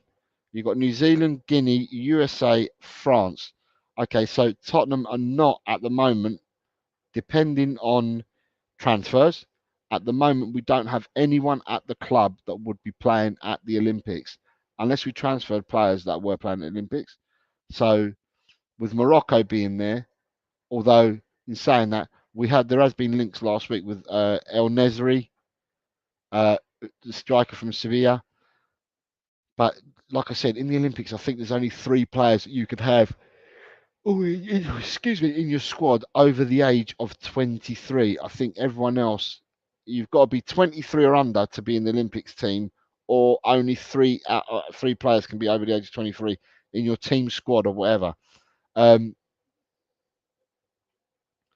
So yes, Saliba is a player at Arsenal. So yeah, with Argentina, Solomon. So you guys reckon Solomon could be playing for Israel? I don't know how old Solomon is because if Solomon played, unless Solomon's under 23, then he'd have to be registered as one of the over 23 players. I don't know. I couldn't tell you about Solomon. I don't know. I've not heard any rumours or vibes, so I couldn't tell you about Solomon. But with the Argentinian players, Romero's definitely not going to play at the Olympics. That's already been said, and I can't remember where I saw it, but I saw it quite a while ago that he was not going to play at the Olympics. So we haven't got a problem with on the Olympic side of it. Yeah, so people from on Twitter, if you want to make a comment, then please do. Final topic I'm going to talk about because I've got to be up for work in the morning. One thing I will say is that if you haven't hit the like button so far and you wish to do so, it is free. It does help me. It does help the channel. But I was asked a question by I know. So there's two questions. I need to answer two questions, and then that'll be it. Next question I've got is from Paul. I think it's Paul. Yeah, Paul G said, question: do you think Grealish leaves City soon due to game time? If so, chances Spurs could get him.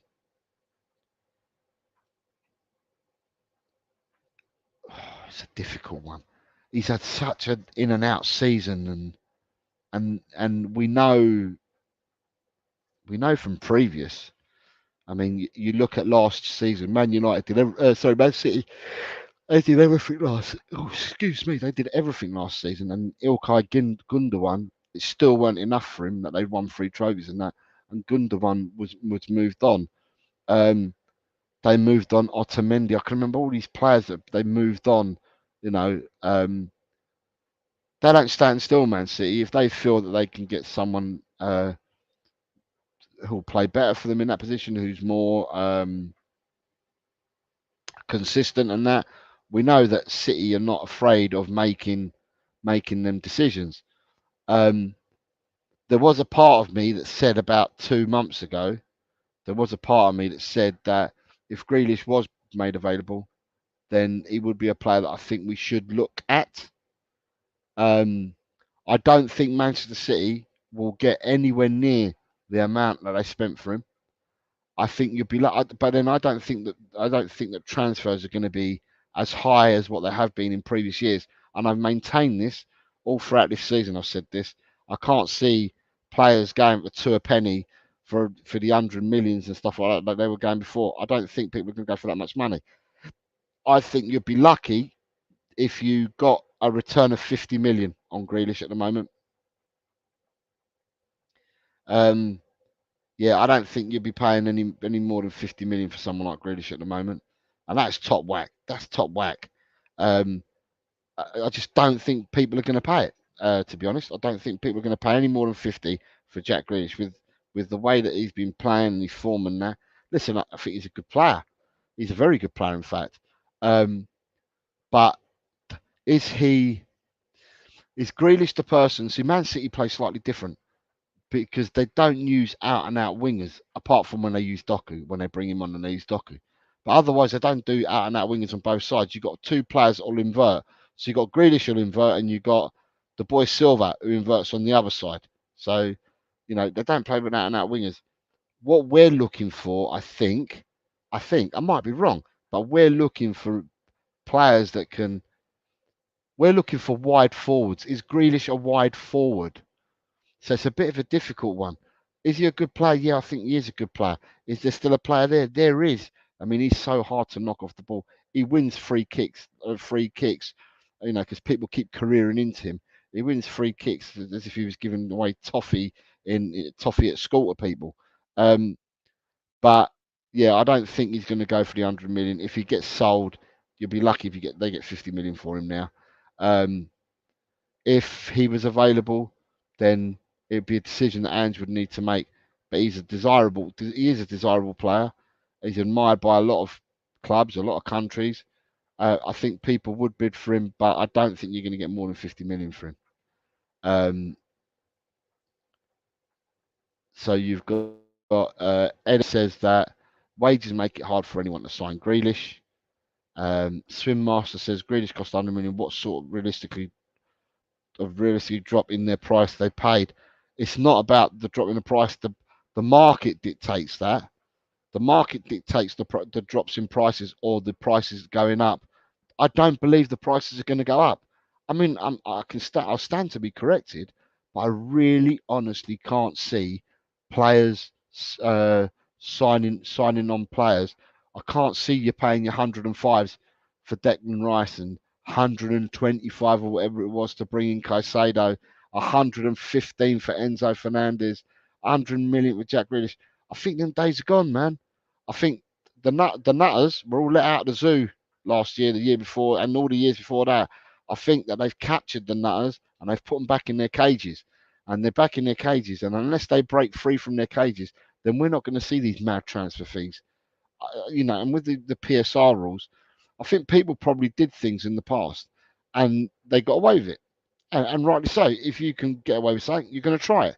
So they've done it, they've tried it, they've got away with it. But now that people are being pulled up for dealings, then it means you can't just go out and whack £100 million on players, because you're now being measured. There's something in place that's going to measure you, and the thing with measuring you is that they're gonna they're gonna come after you if you do something wrong. They're gonna know. You have to give your books, you have to give your accounts, and that. It's just, yeah. I don't think people are going to be as rash as what they have been in the past. Um, Paul G, I aim to please, mate. What an analogy. I aim to please. Swinmar says, can't see City dropping their buying price by so much on Grealish, 65 to 75 million. Can't see them dropping so much for City to accept. Think they'd rather use him as a sub squad player. But the thing is, if you do that, Swim Master, his value decreases even more. And then what do? You just let him go for a free. So you've paid the 100 million for him. You've played him for 5 seasons. Whether he's a rubber dub or whether he's a starter for you, you just let him. You let his value go down and down, and let his contract run out. So you spent 100 million. You're not going to get a penny back for him. If they want to get some money back for him, they can do by putting him up on the market. But I just don't think he's retained his value. I don't think he's nowhere near retained his value. And the way the market is now at the moment, I don't see clubs rushing to pay more than 50 million for Grealish. Simple. That's my opinion. I could be completely wrong. I could be proven wrong. This summer we could get 8 signings of 100 million. I doubt it very much, but that could happen. They might let the loonies out the cages again, or some loonies get out the cages. That might happen. The only team that I can see letting them loony out the cage is Todd Bowley at Chelsea. If he wanted to go and sign Victor Osimhen, because I don't see anyone else paying the money. They've slapped what is it, 120 million on Osimhen is what Napoli say they want for him. You tell me what club is going to stomach 120 million for Osimhen. Tell me. Real Madrid? Nah. Barcelona? Nah. Any of the other Italian clubs? Nah. Bayern Munich? Nah. That leaves you with very, very few clubs to go to, and that would be here in England. What English team would pay 120 million for Osimhen? Does anyone think that Napoli are going to get the 120 million they value Osimhen at? I don't, unless they let the loonies out of Stamford Bridge.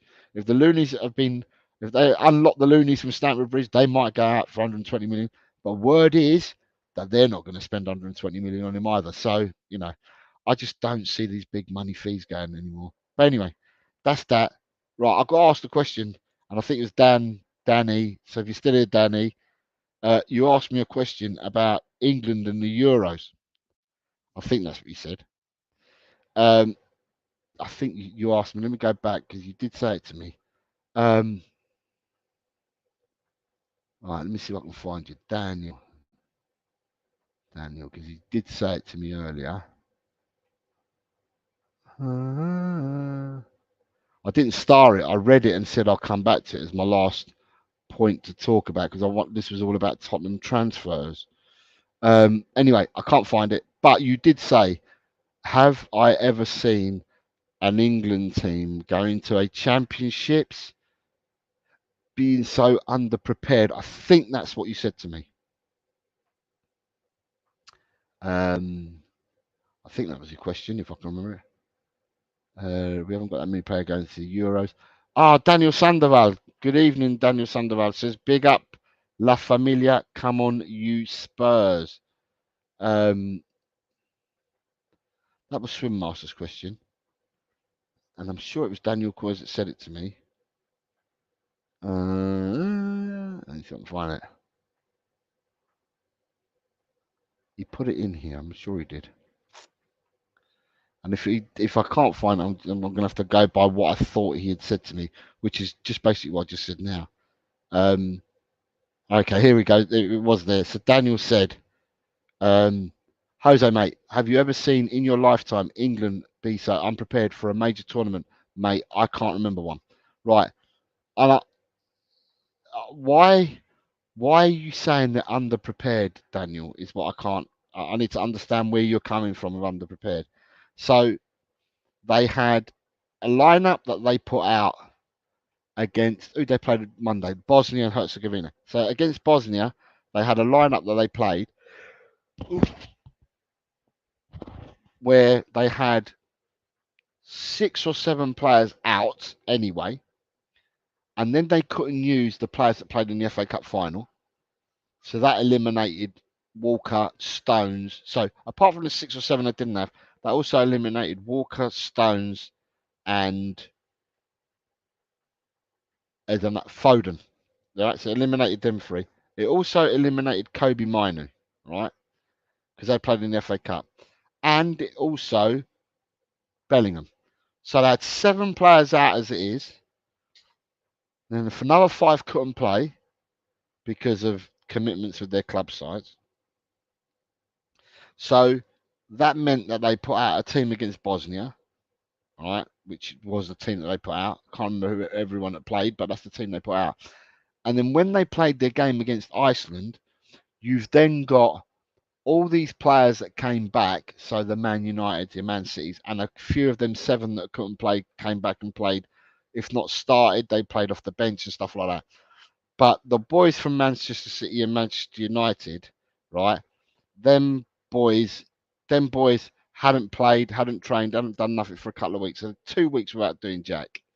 And then you've got Bellingham for obvious reasons because they played a week later. Because I think the cup final was the 25th of May or something like that, the FA Cup final. And the 1st of June was the Champions League. So, and therefore it was said that Bellingham wouldn't play these 2 games. So for me, friendlies are what they are. They're friendlies, right? You'd rather get your bad games, if you like. You'd rather get your bad games out of the way, right, in your friendlies, and you iron that out for when your group matches start. I remember England going to other tournaments, picking wild cards, like players like what's his name, when Theo Walcott got in 2006, and other tournaments where they've picked wild card players, and it hasn't actually rubbed off for them. I remember them going to World Cups and with David Beckham broken metatarsal, Wayne Rooney with a broken metatarsal or some injury, and taking injured players. So to me, this time round is no different because the player that they've got that struggled, or the struggling player that they've got, is Luke Shaw. Um, they're taking a gamble on Luke Shaw. They, maybe, and what I'm not the manager that gets paid to do this, by the way, but yeah, maybe we could turn around and say there are other left backs he could have taken. So Chilwell was left out, didn't go, but then you could have looked at Tyreek Mitchell from Crystal Palace, but obviously he wasn't deemed good enough. So what they've done with Shaw, they've done in previous tournaments anyway. Yeah, defensively, right? Defensively, they look kind of, indifferent in defence, don't they? I mean, I looked at the 8 players that they had in defence, and they kind of look indifferent. Who you got? You got Carl Walker, Konza, John Stones, Dunk. So Dunk didn't play in any of the games, did he? Dunk's game with the squad, but Dunk was out of the first game against Bosnia. Or did he play against Bosnia? But they got Dunk there. They got Stones. They've got Luke Shaw, Joe Gomez. Right? Maybe I think that there should have been a chance that they kept Brathwaite. Right? So I'm agreeing with you guys. Let me just catch up with the chat before I carry on. Peter Kegaya says Man City might. They don't seem to care about FFP. Paul G said, I was at the game Friday and we were really poor. Nobody played well. Southgate isn't the man to lead us.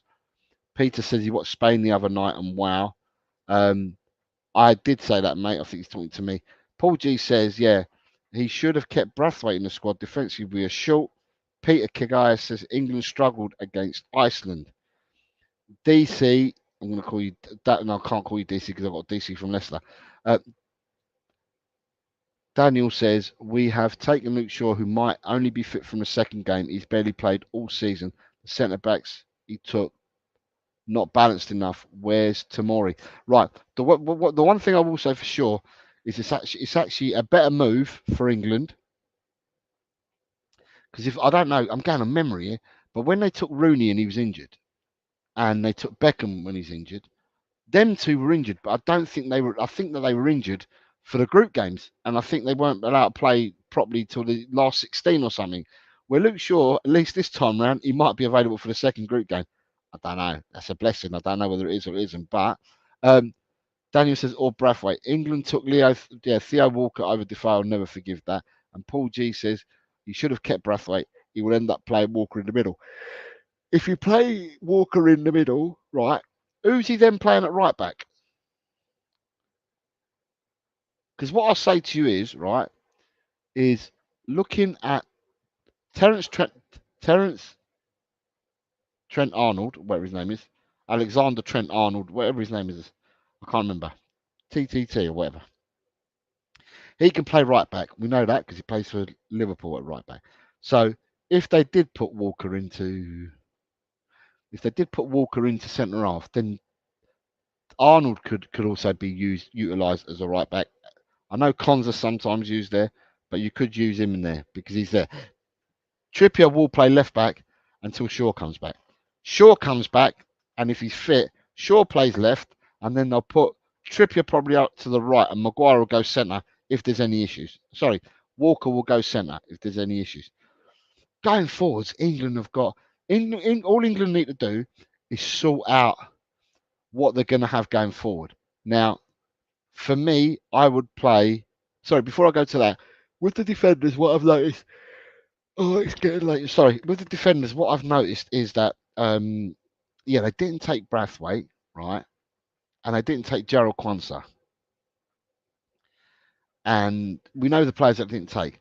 We know now, if you didn't know, we know now that Maddison was the first to leave the camp. So I reckon that what they wanted to do is that they wanted to announce their squad after the Iceland game, right? Announce it publicly. But I reckon they had to talk because word had broken out, obviously, and things were going to be said. So they had to then release the news that Maddison had left on the Thursday night, and they quickly released the news on Friday morning that Curtis Jones was going, and then all the other players then seemed to follow. It's like a deck of cards with a domino effect. Everyone just went and they all went down. So, but it's interesting that all the players that were dropped, right, left the camp. Didn't want to be around the Friday and left the camp. The only two players that stayed, right, and therefore have made themselves available as backups, it's important, is James Trafford, the goalkeeper. He's made himself available because he stayed with the squad, and Gerald Quansah. So if a defender was to drop out, would that mean that Quansah gets the call up before Brathwaite? Because Brathwaite left the squad completely. So it's just some interesting thoughts, that's happened. But anyway, England, if I was the manager of England, I would be playing, for me, I'd be playing I'd play Kobe Mainu, Declan Rice, and I would then play I'd play them two. I would be playing Foden with Bellingham, Kane, and then it's a toss-up. He'll probably go Bukayo Saka, I would have thought. So I think before he chooses Gordon and Palmer, yeah, I think that they're going to be the front six that he goes with, and I think that Gordon and Palmer will be substitutes, along with Watkins and Tony and players like that. Gallagher will probably be a sub as well. But the defences, I'm not too sure. I think Trippier is going to play left back for the first game. Other than that, I couldn't tell you who starts. I think Carl Walker will start somewhere along the back line, but I couldn't tell you who else would start in the defence because the defence is like, who are you going to pick? But midfield wise and attack, they're the six that I think he would start with. Right, England should have enough to beat the teams in their group.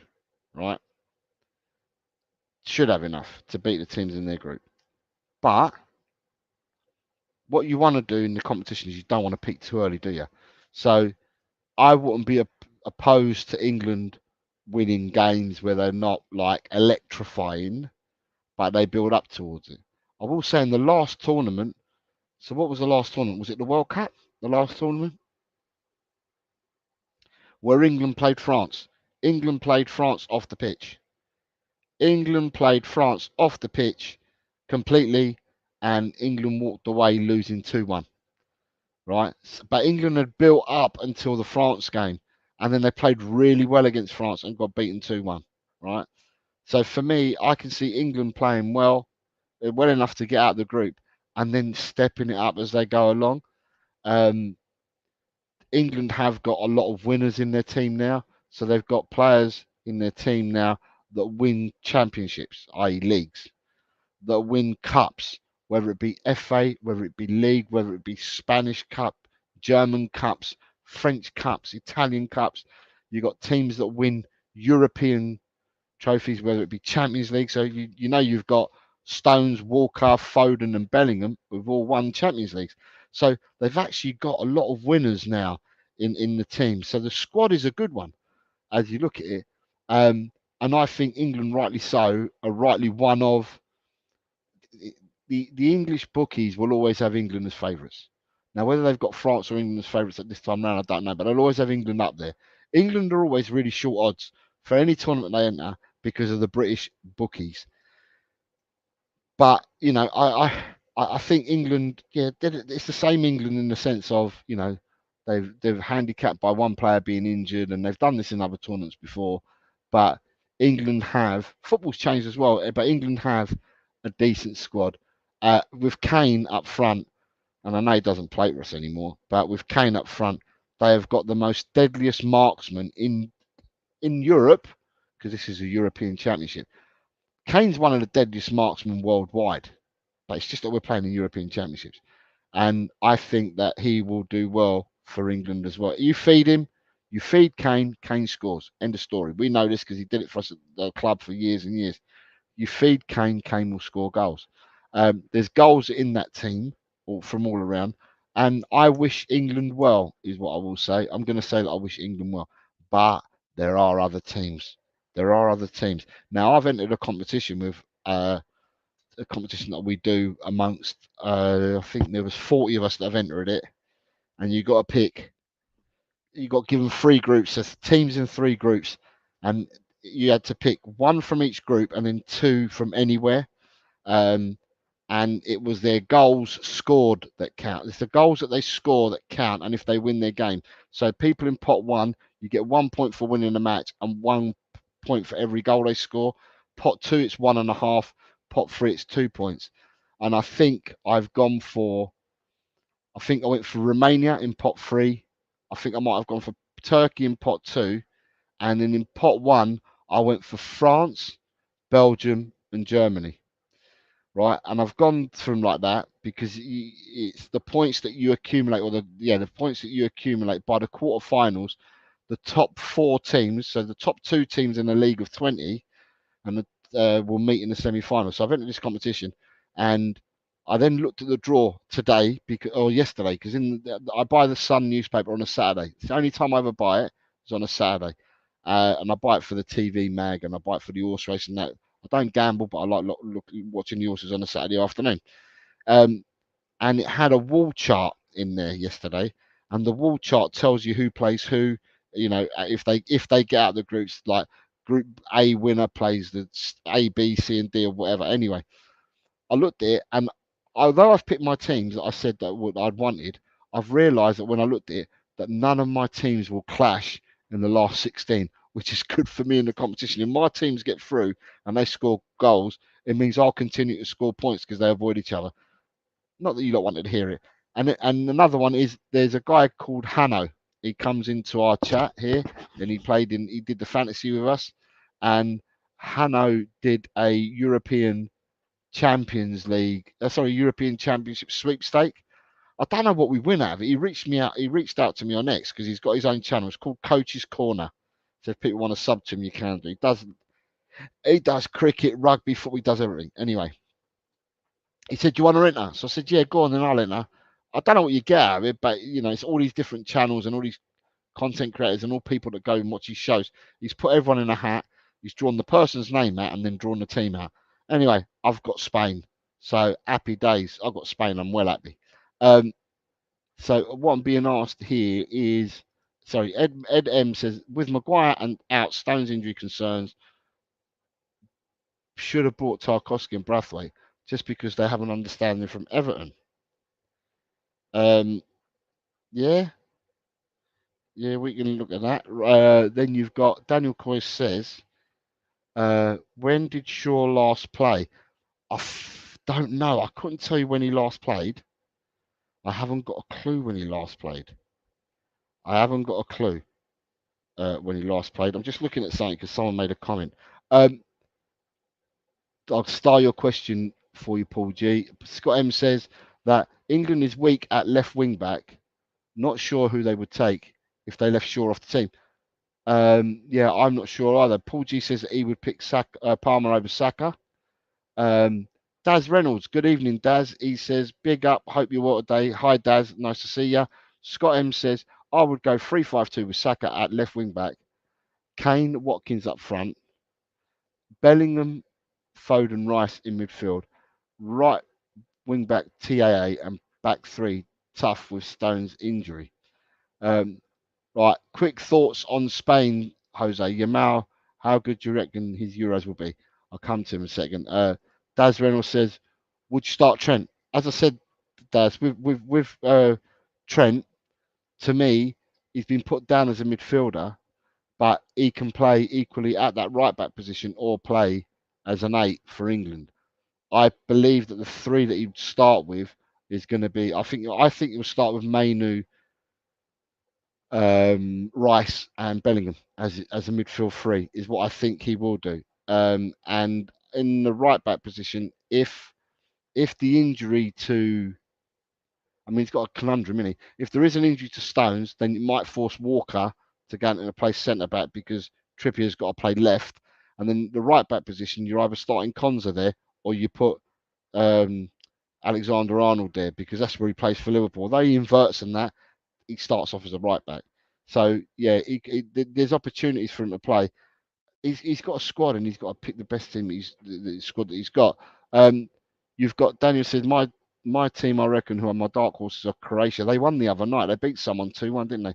Daniel, for a country with a population of 5 million, Croatia are good. Yeah, right. So Daniel, to answer you, Spain the other night beat Northern Ireland 5-1. I didn't see the game, right? But their team lineup was Simon in goal.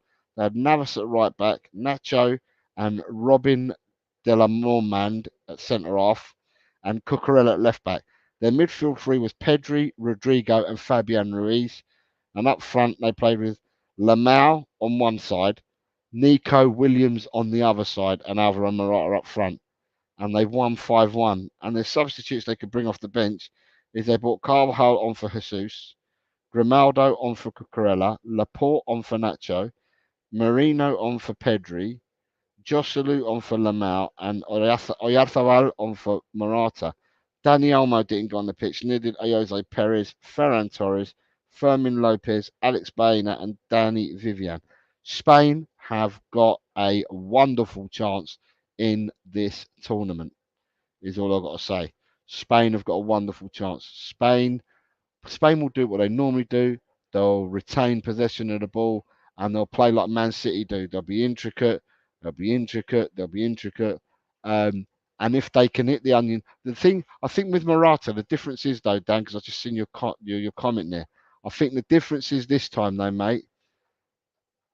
Rightly or wrongly, I think the difference for Spain this time is that you got two out and out ballers that will feed Morata and they've got ballers in the midfield. But when you've got Lamau running one channel, and you've got Nico Williams running the other, you're guaranteeing your forward goals.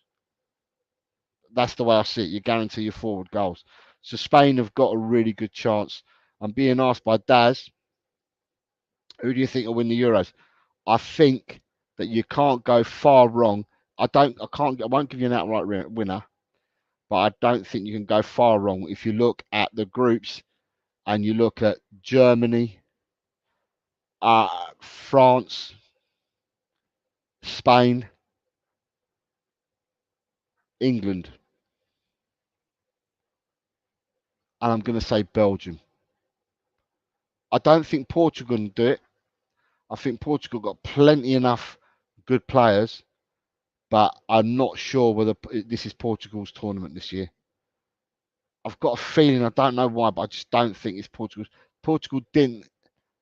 Portugal sent out a lot of alarm bells during the qualifiers, and I don't know whether there's a bit of infighting in Portugal because a young man called Ronaldo is still playing, and he hogs the limelight and stuff like that. Um, I'm not sure whether the whole squad are with him, against him, whether there's divide there and that. Portugal just didn't look right to me in the qualifiers, and I think the telling game. Well, I think they're all going to be telling, but I don't think they've got the hard. Well, on paper they probably haven't got the hardest group, but that's paper, and football was never played on paper. I think there's a whole multitude of teams that can win it. I would say that it's probably if we were playing a World Cup now, right? I'll put it this way: if we were playing a World Cup now, I think you would side with the Europeans as being stronger than the South Americans at the moment. That's my opinion at the moment. Where before you'd go to tournaments and you'd be raving about Argentina, you'd be raving about Brazil, you'd be raving about Uruguay, you'd be raving about Colombia or Peru or Ecuador, or whoever it may be. I just feel that the European teams have got stronger, um, and a lot stronger, in fact. And I think that the Europeans, if the World Cup was being played now, I would have favoured a European side over European sides over South American sides, the way things are at the moment. Um, and I think who won the last World Cup? France, Argentina. Yeah, Argentina beat France in the final. But yeah, I'd have the Europeans at this present moment in time. I'd have the Europeans ahead. I think France have got an unbelievable squad. I think Spain have got an unbelievable squad. I think England for attacking, they're as good as anybody for attacking players that they've got. Um, and you can't be far wrong because when you look at the list of the most important players, important in value, I think in the top 10 worldwide at the moment, I think 4 are English. And I can't remember who I saw on the list, but I think the most valuable player in the world at the moment is Jude Bellingham. He's the one that's rated the most valuable player at the moment. And Foden was up there as well. So was Saka. And there was one other. Was it Rice that was up there? Someone like that. But yeah, they've got a lot going for them, England. So I ain't going to knock England. I think they've got a lot going for them. It all starts next Friday. But more importantly, next Friday is when the transfer window opens. That's more important. It says if you play to Morata's strengths, then you can get the best out of Morata. I still think he's too wasteful. We'll wait and see. As I said, they've got 2 dynamite wide players or wide forwards that anybody would love to have in their team. And I think the 2 wide forwards that they've got would probably get into a lot of teams in the world, and a lot of top teams as well in Yamal and Nico Williams. But yeah, it remains to be seen. Anyway, Daniel, last comments for you, mate. You say if Bellingham wins the Euros, he wins the Ballon d'Or. Quite possibly, quite possibly. Um, and Scott M says France to win for him. Might choose England if they didn't have Southgate. So Scott M saying France. Yeah, it's a good shout. France are a really good side, Scott. Right, chaps. For me, it's now 20 to 1 in the morning. I've got to be up for work, and I've got to be up and rearing and working by 7:30. So I'm going to have to call it a night. I did do it as a late stream because I wanted to talk about transfers and see how we got on. Can I thank each and every one of you that has joined the show tonight? Daz Reynolds says he's going to say England to win. Fair enough, Daz. Yeah, let me say thank you to everyone that's joined the chat and made comments. I thank you from the bottom of my heart. Couldn't make a show without you guys. You guys are people that keep me going. It's a nice community we're building here, and I'm really happy with you all. Thank you for the people on X as well who have tuned in to this. I thank you for listening to this old man have a talk all things transfers today or tonight. And yeah, if you hit the notification bell, you'll know when I'm next back on. I may well be on tomorrow at 4 o'clock. Not set a show up as yet, but as people are aware, I do play football on a Monday. So if I did a show tomorrow, then I'd have to get the show done in order for me to be able to go and play football. And when we start a show on here, because of the involvement of the chat and that, we tend to go on, and our shows tend to last a couple of hours. So yeah, tomorrow 3:30, 4 o'clock. If I'm going to do a show, it'll be 3:30, 4 o'clock tomorrow. But thank you very much to each and every one of you. I wish you, to the people who are in Europe at the moment, I wish you a really restful and peaceful evening. To the people in Australia, that you're beginning your mornings out there, I wish you a great day ahead. And to the people in America, have a great evening, because you're all like 6 hours behind still. So have a great late evening for yourselves, and all be good to each other. And I will catch up with you soon. And again, as always, it's come on, you Spurs.